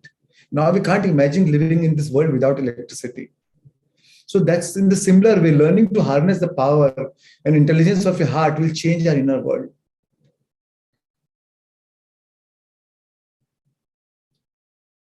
So it is so important. That's why to have a brain coherence and the heart coherence. It is said that the longest journey you will ever make is from your head to the heart. This is the mastery of your thoughts and emotions. And I truly believe it. Mastery of your thoughts and emotions is the highest form of human mastery. If you have mastered this, then your job is done. You have conquered the world because you have conquered yourself. Rumi said, only from your heart you can touch the sky. Only from your heart you can really manifest whatever you want in your life. Again, I'll end my presentation with what Rumi said. He said, I looked in temples. I looked in temples. I looked in churches. I looked in mosques. But I found the divine within my heart. Jesus said, the kingdom of heaven is within you. Thank you.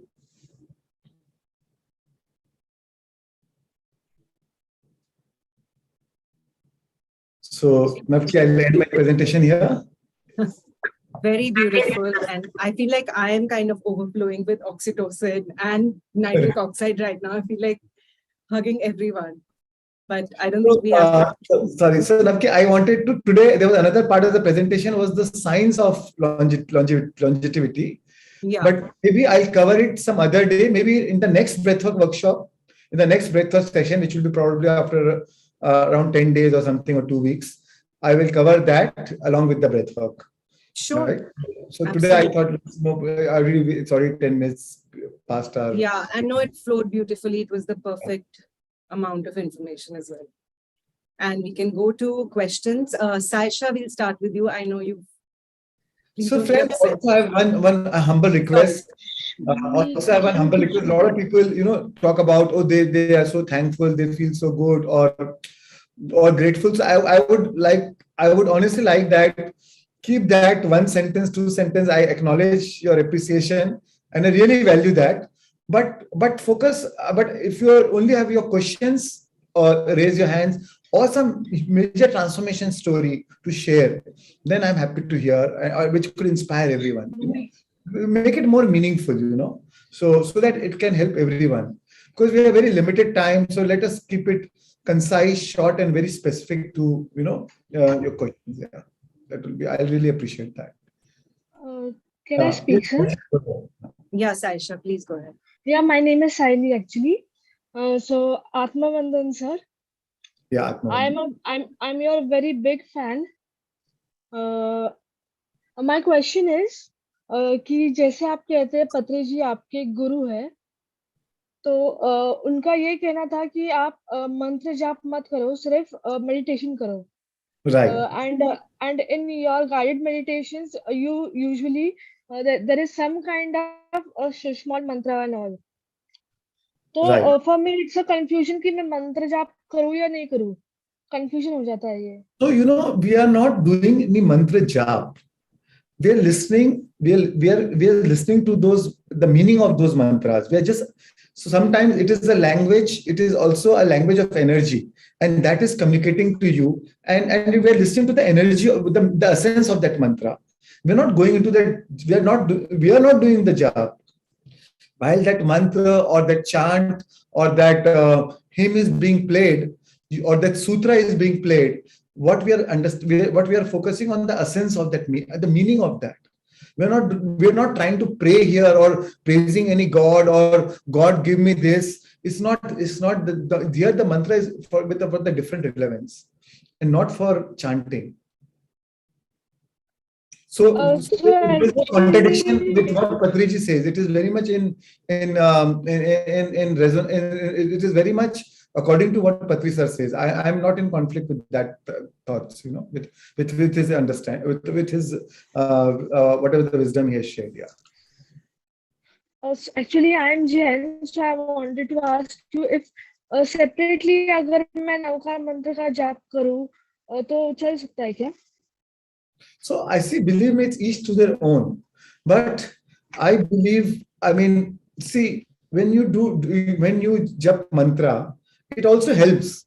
But what it does is, instead of 100 thoughts, you will keep focusing on one thought, right? But then to become no mind, sometimes that itself becomes challenging, right? When you want to become a complete no mindset, that becomes challenging. So it's like, when you are crossing a river, so you sit on a boat, and you cross and move to the other shore. But once you move to the other shore, you have to leave the boat. So mantra will help you to cross the river, but you also have to leave that boat, right? How do you reach the other shore unless you leave that boat? And then to leave that boat, then to leave that mantra become very challenging. So it is nothing, it's not wrong, but if we have the best way to do it, which is emptying your mind, then why not go straight away there? Because the truth is difficult to understand actually. It's not that you are pleasing any God. God has no judgment. There's nothing right or wrong. God is not waiting. God is not so insecure that he's waiting for your praise in any mantra. God, it doesn't matter to the God. But it is your own belief system. And a lot of times what helps you is your belief system in that mantra. Not really that mantra. It is your belief system in that mantra which helps you. Or anything which you call, whether you call Ram, Ram, Ram, or whether you say Mara, Mara, Mara, Mara, it will help you to calm your mind. You understand? So, because instead of 10 thoughts, now you'll only focus on Mara, Mara, Mara, Mara, and it will calm your mind. But what is more important is, why not just empty your mind? That is what Buddha discovered, right? He tried different things, but finally he came that just by observing your breath, eventually your mind becomes empty. So why not straight away empty your mind, which is the best way to do? Yeah. One more question, sir. Sir, मैं हिंदी में बात कर सकती हूँ ना? हाँ, कर सकते हैं आप. हाँ. तो actually school days then college days, तो इतने साल से ऐसे अफर्मेशंस वगैरह ऐसा कुछ नहीं किया था. स्कूल डेज में तो इसकी जरूरत पड़ी ही नहीं थी, एक्चुअली कभी सुना भी नहीं था. बट इन 3-4 सालों में ऐसे बहुत ऐसे अफर्मेशंस करो, ये करो, वो करो, उसका मतलब जैसे फैशन या फिर ट्रेंड बोल सकते हैं. तो ये बस सब कुछ स्टार्ट हुआ, तो ऐसे लग रहा है कि अभी हम ये सब कुछ कर रहे हैं. स्कूल डेज में सब कुछ ठीक से चल रहा था, but we never did all this affirmations and all, and फिर अभी कर रहे हैं. तो एक्चुअली कुछ मतलब दैट इज एक्चुअली कंफ्यूजिंग कि अचानक से क्या स्टार्ट हो गया एंड मैनिफेस्ट करो तो आपको ये मिलेगा, वो मिलेगा. थोड़ा सा ये समझ में नहीं आ रहा है मुझे. I don't know what is your question. Okay. थोड़ा सा मैं. It doesn't matter. So जब जागो तब सवेरा. It doesn't matter what you have not done in the past. We are always work in progress. You'll always learn new things. At different stages of life, you'll learn new things. When I look back at my college days, I was the most naughtiest child. I was not naughty, I was notorious. And I wonder really what a transformation it is now. So we'll always change from time to time. Again, from what I am today, 10 years later, when I look back, I'll feel, so much I didn't know at that time, and more. So the more you know, the more you realize how much you don't know. So embrace the change and never regret what has happened in the past. Right? And again, coming back to affirmations only work when you're able to feel it. A lot of times, again, as you said, it's a trend of affirmations, but affirmations doesn't work if you don't feel it. Only when you feel that affirmations. So it doesn't matter how many times you say these affirmations. it's better to, you may say less times, but you say it feelingly, rather than just ritually just saying it. Oh, when I say it, something will happen. That doesn't work. Only when you feel it, then the affirmations will. That is when you change your vibration frequency, and that is when it happens. That is what you manifest in your life. So remember also always affirmation. Add feelings to your affirmation. Then it is magic. Then it is great. But I don't need to keep thinking about it all the time. Just write the affirmations, feel them, and continue your day's work. Absolutely. Okay. Thank you so much. Thank you, Saili. Surbi, could you unmute yourself? Hey, hi. Am I audible? Yes. Audible and visible both. Yeah. First, thank you, Shreans, for this amazing workshop. My question is that where are you from? What you do? Yeah. Okay, I'm from Bangalore, and I have worked for 15 years as an IT professional. Now I'm an entrepreneur. Wow, nice. So my question is like, since like 1.5 years, like I'm really into, I mean, there were a lot of challenges that I faced in my life. And since 1.5 years, I've been really practicing meditation, really practicing forgiving and everything, like I try to be in a state of flow and all that stuff. But I have not really manifested any major change. So I want to know where, how do I understand where I'm going wrong? Right. So I don't know personally you, but I'm going to talk much more into details, into different situations with different examples, and cover it much more deeply in the coming workshops, in the coming sessions. So just have little patience, and hopefully you'll get your answer by when I cover those sessions. And it's not too far. It's 3-4 more days. Yeah, and then we'll come to it. But I'm going step by step, friends. I'm not going to jump into it because there's no point jumping. And that's why it's better to set the right foundation, right understanding. So when you come to that stage, you have a right framework. You have a right foundation of exactly how to go about it. Okay, so you mean that there are techniques to understand, where a person is going wrong if of course. Okay, what I'm sharing is also from my life journey. So many things where I was in this journey of manifestation, but so many places I went wrong. Then I wondered why this didn't work. Then I understood what was the missing link. And it's always and I've been learning, understanding this. So what I'm sharing is from the wisdom of the best masters, and from my ancient wisdom, from Ashtavakra Gita and all those things, all this. And then I'm going to share all that combined together into a language which is our common language, So yeah. Okay, thanks. That's all. Thank you, Surbi. Gauri, could you unmute yourself, please? Hi, Shreyan. This is Gauri. I'm from London. I'm into IT. I have a very sincere and very deep gratitude for you for taking time and teaching the manifestation. I have a very simple question.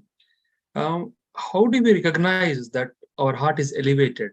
Do we have any telltale signs? For example, when we have a brain coherence, we feel some bodily sensations. We feel it something. So do we have such things? So for both, when your brain coherence, your mind is very calm, still, peace. You'll feel that stillness in your mind. When your heart is incoherent, you will feel the change of your emotions. You will feel those elevated emotions of your heart open, feeling of oneness. Even if I tell you, even if you talk about your enemy or any perpetrator in your life, you will say, "Oh, I forgive that person."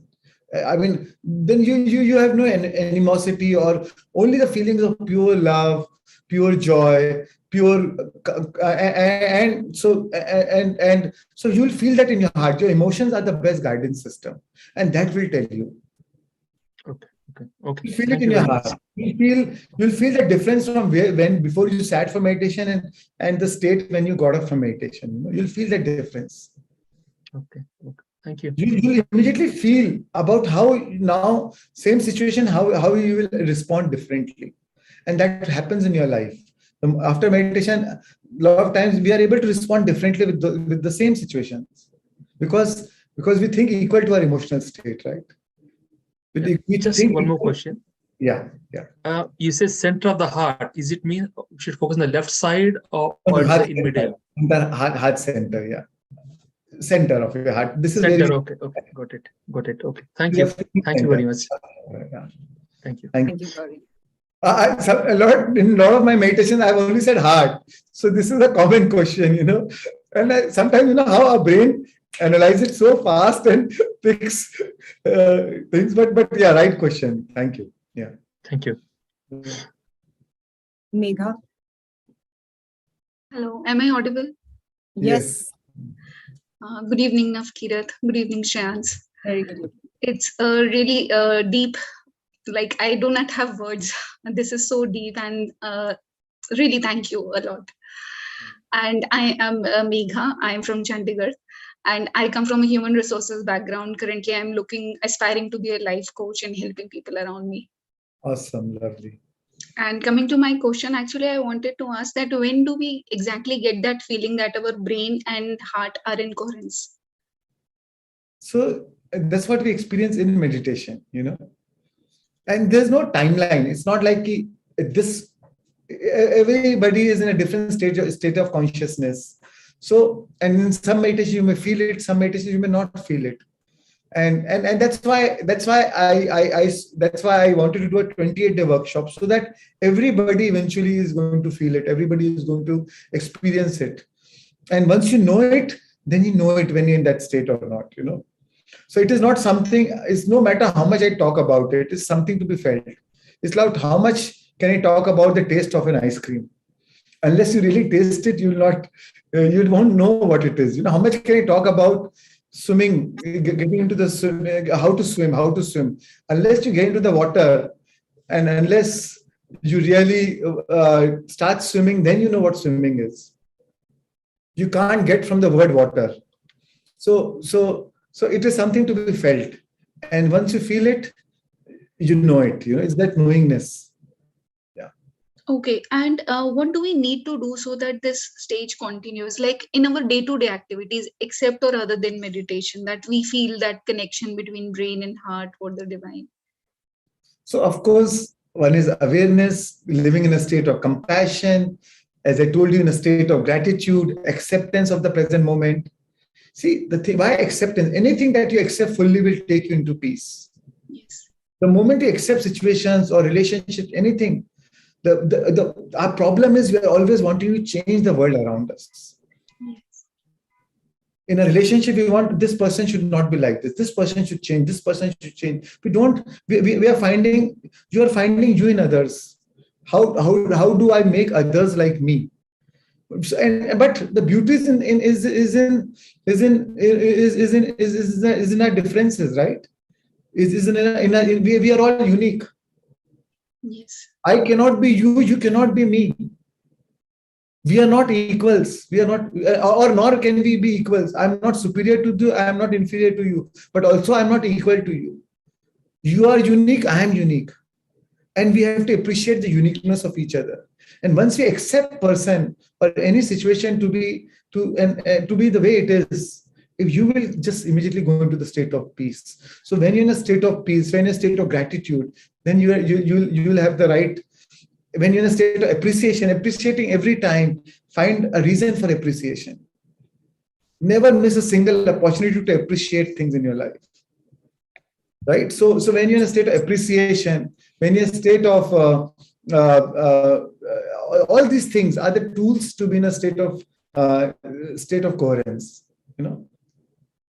And so dropping of the judgment will be helpful. Dropping of judgments. And in a relationship, I'm going to talk a lot about judgments. And in a relationship, when we go to the relationship course, when I'm going to cover the relationship part of as a part of our course, I'm going to talk a lot more about it, and so that you can understand more better. And this will help us remaining in connection with our intuition also. Absolutely. Right. Thank you. Thank you so much. Gratitude. Thank you. Palbinder ji, have I pronounced your name correctly? Yes, thank you. The session was really awesome, but somehow I missed the earlier ones. I saw the information today on my WhatsApp. So could to go to reach here, get the recordings, the previous session recordings. It must have started on 3rd. Right. So all the recordings are there on YouTube already. So you can go on the YouTube of Shreans Daga Foundation and you can watch the recordings. Yeah. Is there day-wise? Okay, and sir, the link sent on the WhatsApp, they were not opening. I saw that in the afternoon. Okay, I'll check it up and I'll make sure that next time when we send the link. Then I joined the meeting. Can you share the link on this chat also right now? We'll share the link right now. Yeah. Otherwise, on your YouTube, if you just search for Shreans Daga Foundation. Okay, and sir. Also, because those the links were not coming in blue can share the number on the chat and we'll add you to our WhatsApp group. Yeah, ma'am. Can you repeat again? Okay. Yeah. I think we can move to the we can. Yeah. Shriram, are you there? We can see you. Yeah. I'm Shriram. I'm an IT professional from Bangalore. Somehow today there are all a lot of IT professionals today. Yes. Yeah, I have a question. One of my friend, she has a deep fear, and she feels somebody is doing tantric and other thing. So is there a way we can help her? On her behalf, she is unable to practice some of these practices because she feels she will not be emotionally able to bear it. So this is one question. Second question is the PDF journal. Will you be able to make it? Wait. So let me answer one by one. So yeah. So a lot of times we believe that somebody is doing some tantric mantra on me, or some negative forces are working on me, or somebody has manipulated my energy. But the truth is, it is possible. It is possible. But when your energy is weak, that is when you attract these things into your life. And the more you fear, the more you focus on those things. It doesn't matter if somebody is doing or not.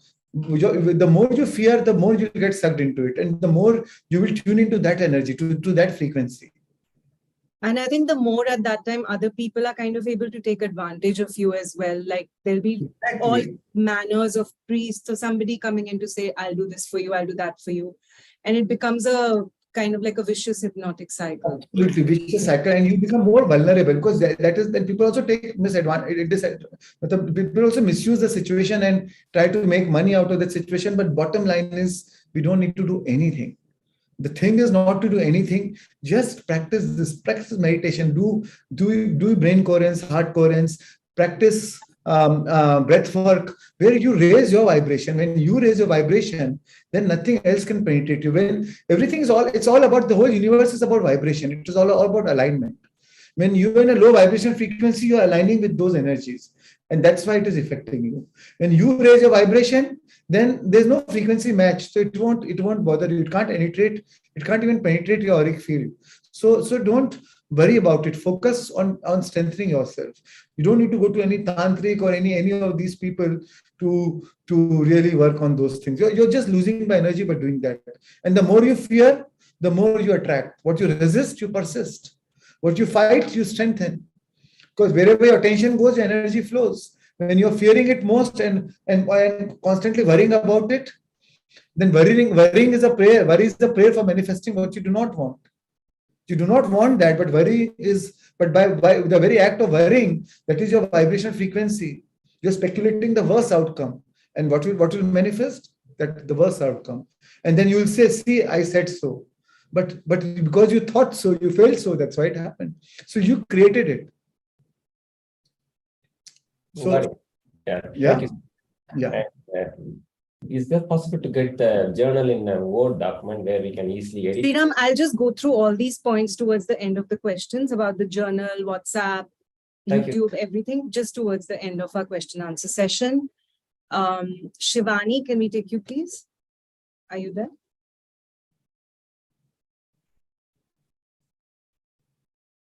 Hi, Shreans. Hi, Shivani. Hi, everybody. Hi. I'm calling from Bangalore. Oh, yeah. So I recognize. Hi, how are you? Yeah, I'm well. Wait, let me just get onto my video. Hi.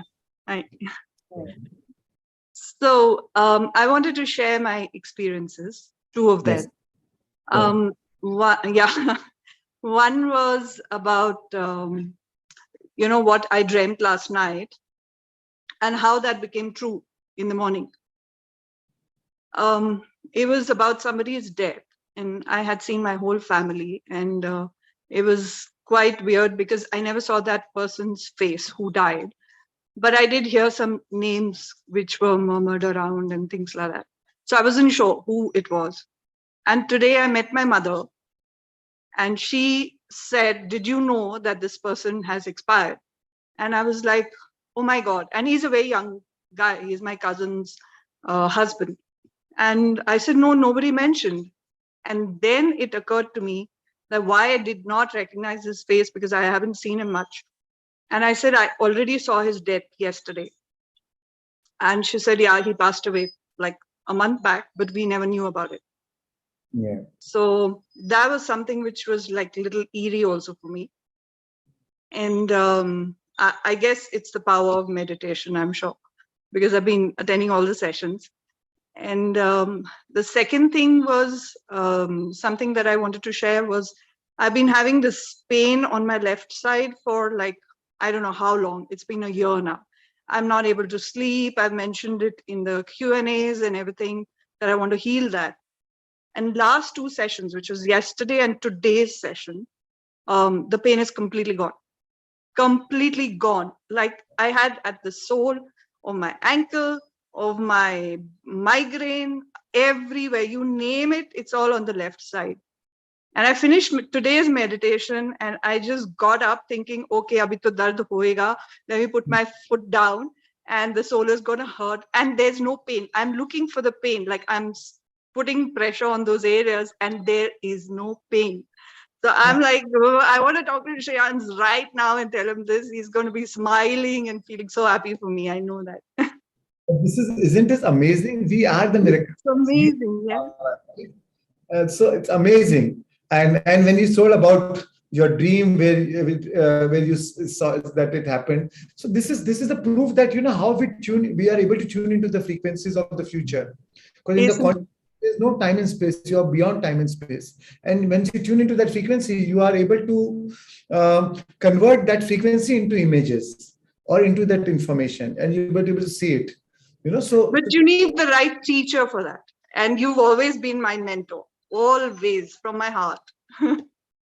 Thank you so much. Really appreciate you put me back on track with meditation, so I owe this to you.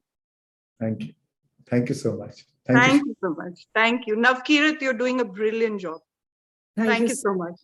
Thank you. And you're already inspiring people. You can see on the chat. Yes. Thank you so I'm trying. That's all heartfelt. Thank you so much. Thank you, Shreans. Bye. Bye. Akshara, are you there? Please unmute yourself. Yeah. Hi, Shreans sir. Hi. So hope you remember me.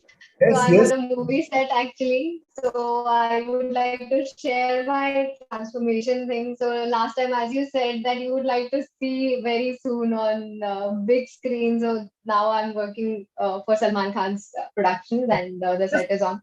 Background. Yeah. Which planet are you talking to us from? Oh, I'm so sorry. I'm in my vanity right now. So that's fine. I don't know how to set this. It's fine. I don't know how to really set this actually. I think I'll have to remove my background. No, go ahead. It's looking good. So it's looking good actually. Let it be. Yeah, it's fine now. It's okay. Gone. Okay. Yeah. So basically, thank you so much. So this is one of the manifestation what I found. So I have acted previously also in a couple of web series and all, and I had two choices whether to act in Salman Khan's movie or a Google ad. So I had selected for Google ad also. This was also a manifestation after attending your February's manifestation class. So then I chose this and I came to Mumbai. Basically, I'm from Bangalore and I live in Mumbai right now. I'm an engineer and I'm an actor. So, sir, thank you so much for this. The classes, what you conduct are just amazing. Thank you. So, and also, I really love the way you teach and the way you explain. And thank you so much, Navkirat. So, sorry if I'm pronouncing it correctly. No, it's perfect. I know it's a tricky name. You pronounced it perfectly. Yeah. Thank you. Thanks. So, you know, so we will to watch your movie. In which movie are you working with? It's Kabhi Bhai, Kisi Ka Bhai Jangi, which is an upcoming movie of Salman. Okay, lovely. So yeah, hope. I'm not supposed to sit like this and talk, but still, like I just got some time and I came and I'm talking. So, sir, I have few questions. Thank you so much, firstly, and I have few questions actually. So last time also I pestered you and I bugged you up with so many questions, and now also I have few of the questions. Go ahead. So, sir, basically the thing is, one thing I would like to know, what is like, do we have any techniques of aura cleansing? Has it to be done more often? In Isha, they have some Kleshanashana kind of a thing. And actually, many people have different techniques of aura cleansing. So, what type of aura cleansing has to be done?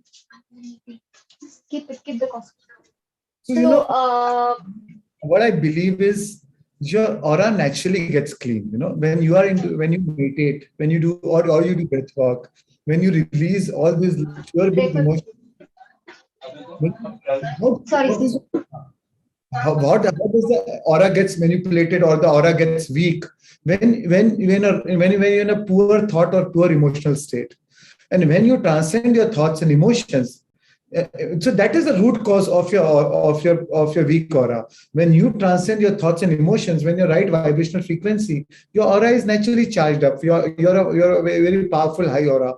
And I showed it in the heart and brain coherence, that small video which I showed, where you expand your aura, it becomes a very powerful aura. So that's the only technique. That's the only right technique. Otherwise, it's not about jhada fuki and that. Otherwise you will clean it by those techniques. I mean, I don't know much about those techniques, but that will be very temporary, because again you're not transferring your thoughts and emotions. Then again you'll produce the same weak aura. So and again you'll go back to the same state. So best is to transform, which is the root cause of that weak aura, is your thoughts and emotions.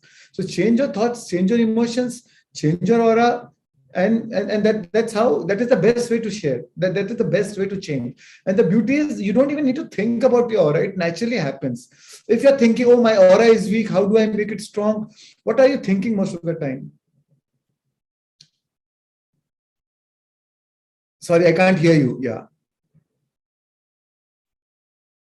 No, we lost your voice. So you are muted. Sorry, whatever you resist, you always persist that, as you explained. So if you think my aura is weak, oh, my aura is weak, my aura is weak. So what you're giving more energy to that. What you focus on, it expands. Your energy, your aura will become weaker. So see it.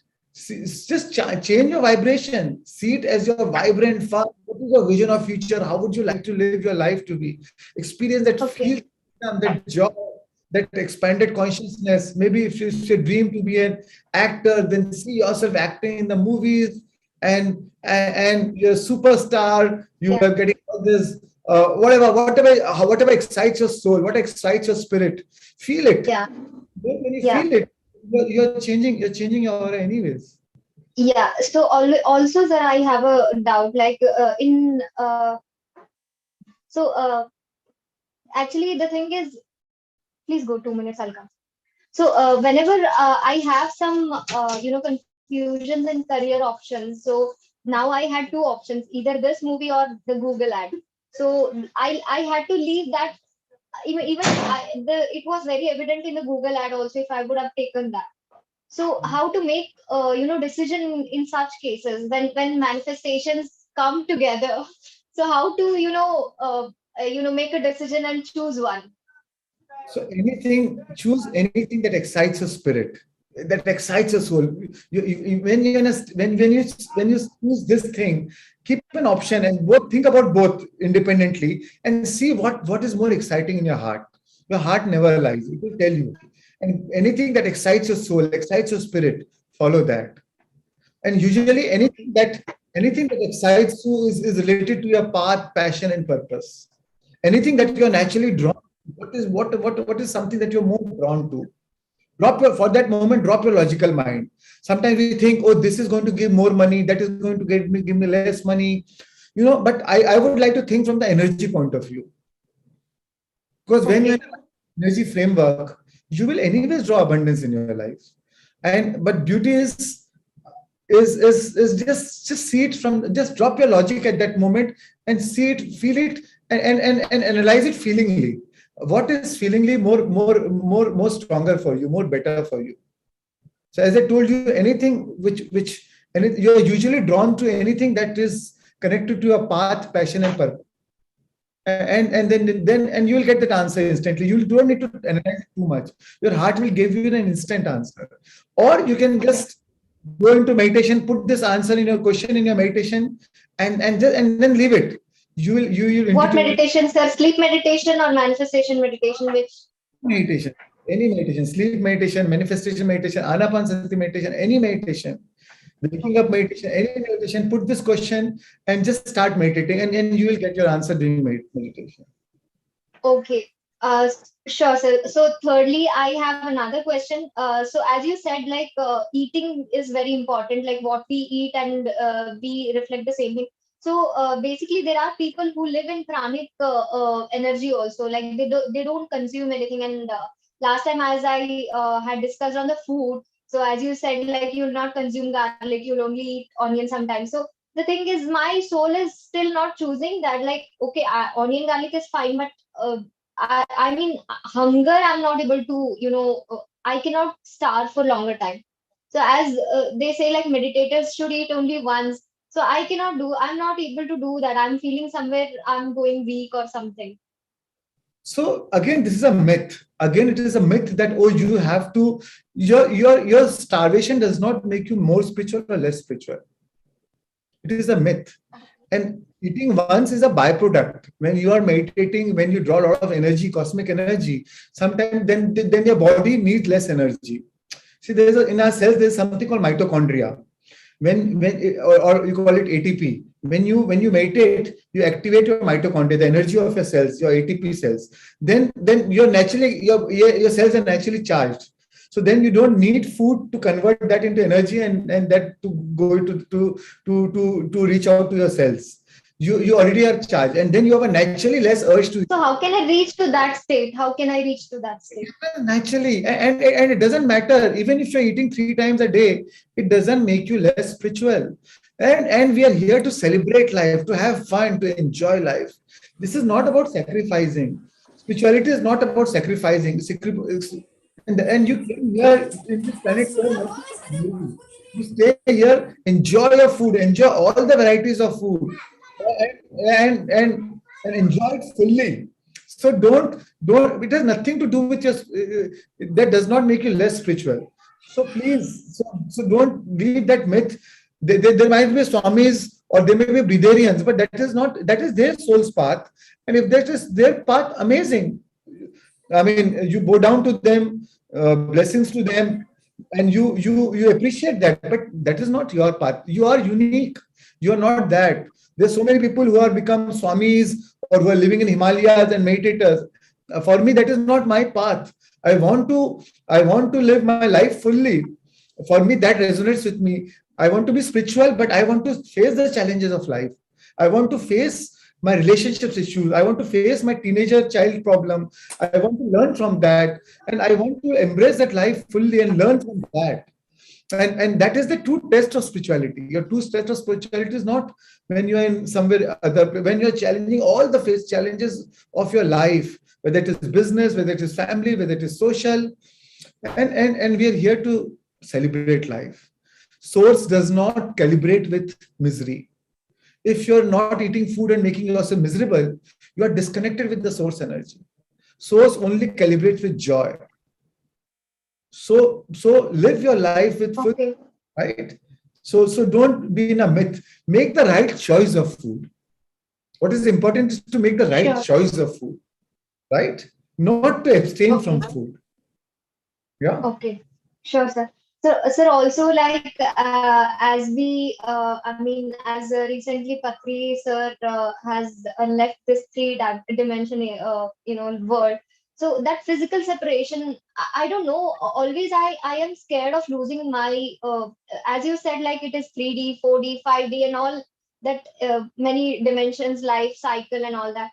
But I don't know why I'm not scared of losing my life or this body or whatever, like I mean, I'm not scared of that, but I more often get scared of losing people who are around me, like my dear ones. Like the moment when I was attending Chandra sir's class in the morning on 24th of July. So when I suddenly got to know about it, and I was completely petrified actually.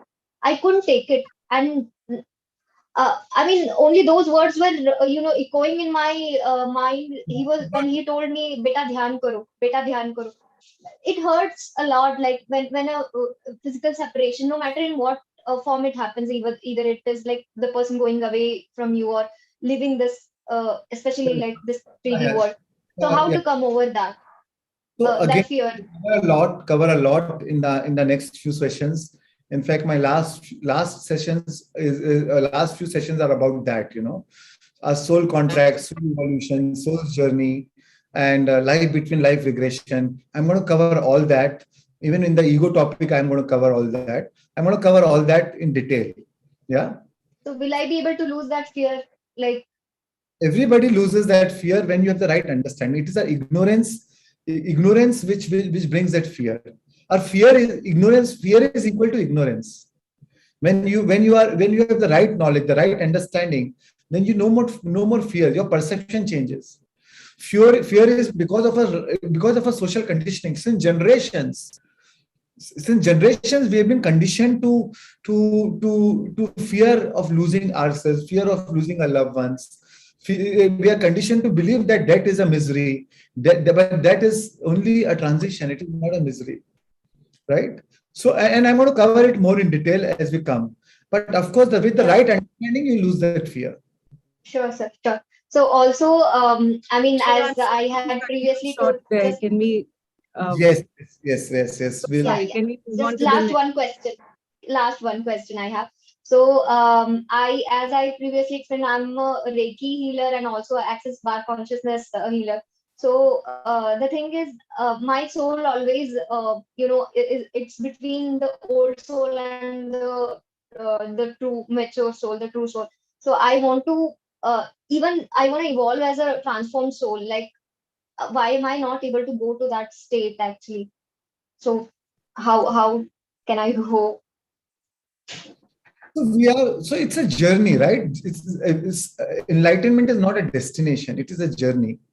And we believe that it is a destination. Oh, I have to reach there, that target. No, it's always journey, and it is always work in progress.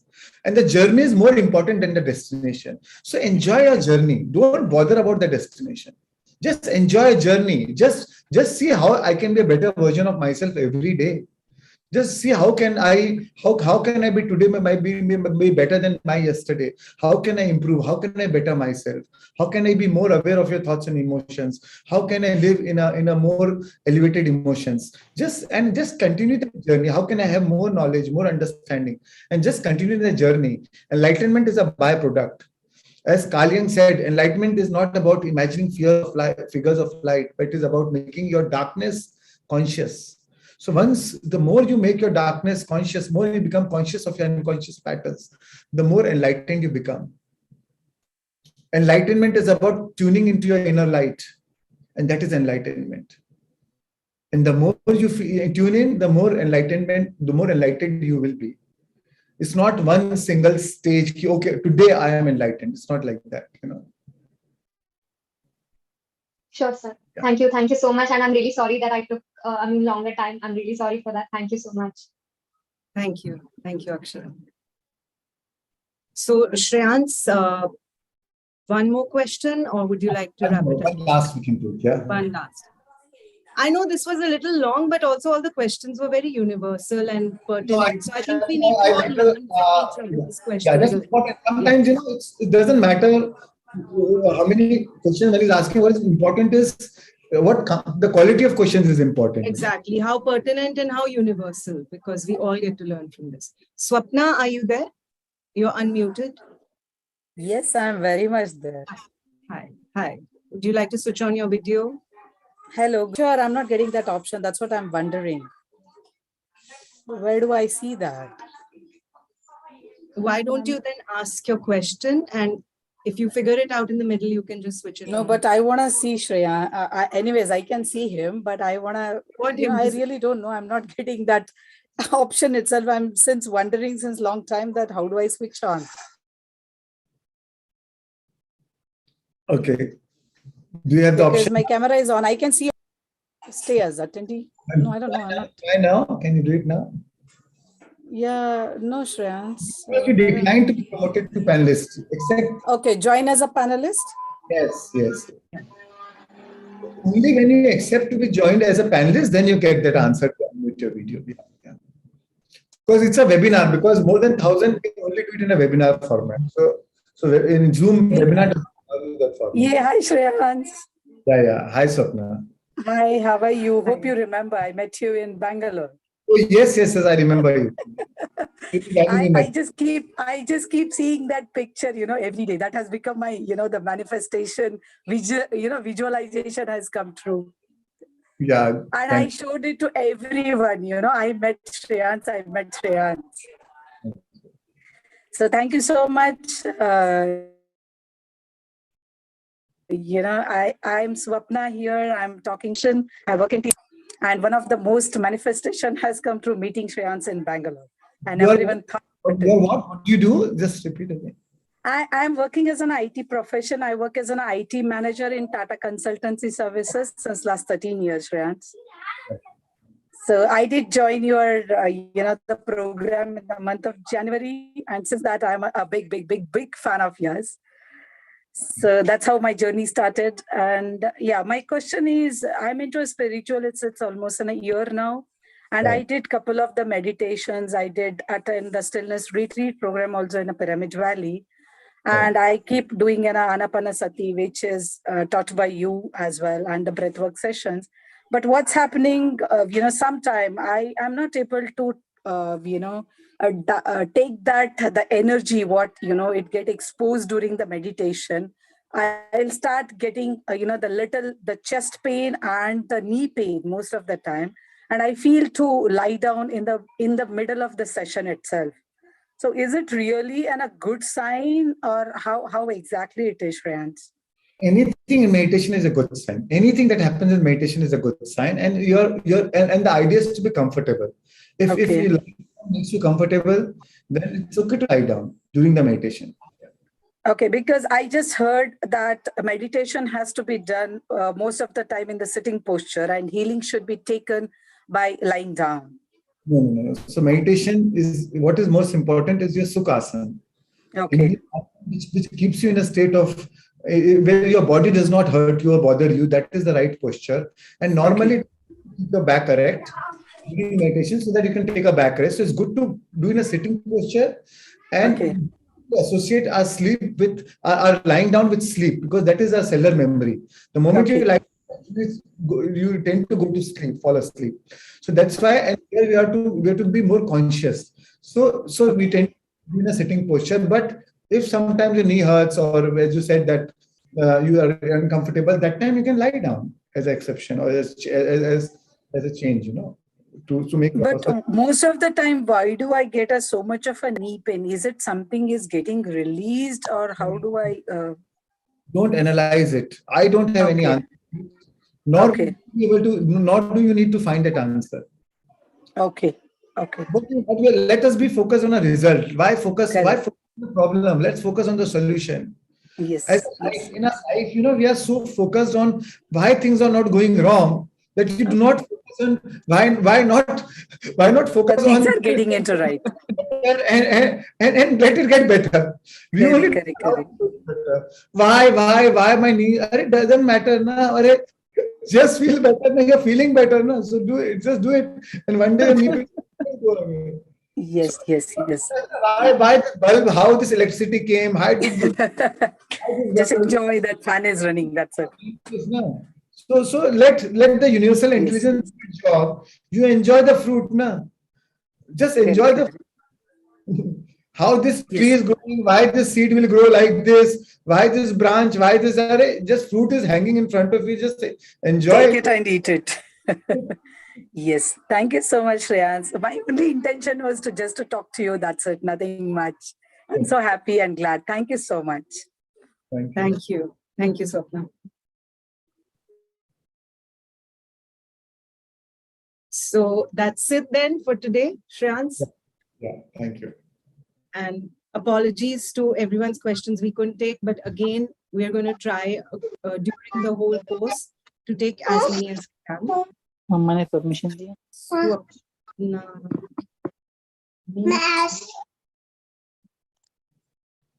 Yeah, that's fine. All right, yeah, go ahead, Naki. Yeah.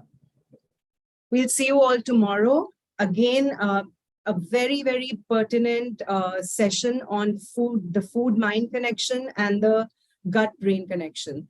I can assure you from my experience, my entire eating habits and everything has just transformed. I was anyway quite careful earlier, but this has just transformed and I'm enjoying my relationship to food and health in a whole different way now.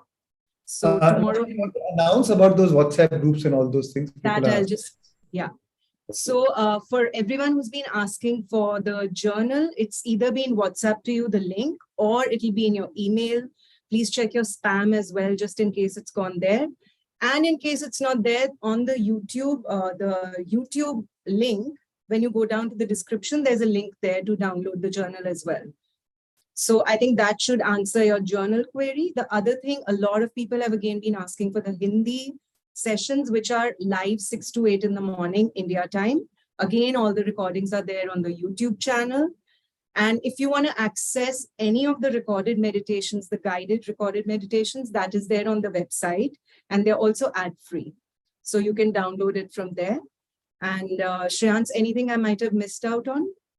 No, that's fine. And also, you can even leave the number on the chat right now, and we just your number, and we'll add you to the WhatsApp group. Yeah, I know a lot of WhatsApp group get full, and by the time we create a new WhatsApp group, that old link is full. So you can just leave your number, and we'll add you to the right WhatsApp group. Our admin guy is like really dealing with the backlog. He has more than 2,000 numbers to yet feed it. So I think it's in a matter of 1 or 2 3 days, he'll catch up with all the new numbers. Yeah, I think the foundation office is busier than NASA right now. Okay. Thank you guys. So thank you so much. And journal is very important. It's good. I would want that everyone please fill in your journal every day. And as I told you before, journaling is calibrating. That is, by journaling you will find your alignment. By writing, you are carving your future. So take your pen and make sure you write your own future. So thank you so much, and see you tomorrow. Bye bye. See you.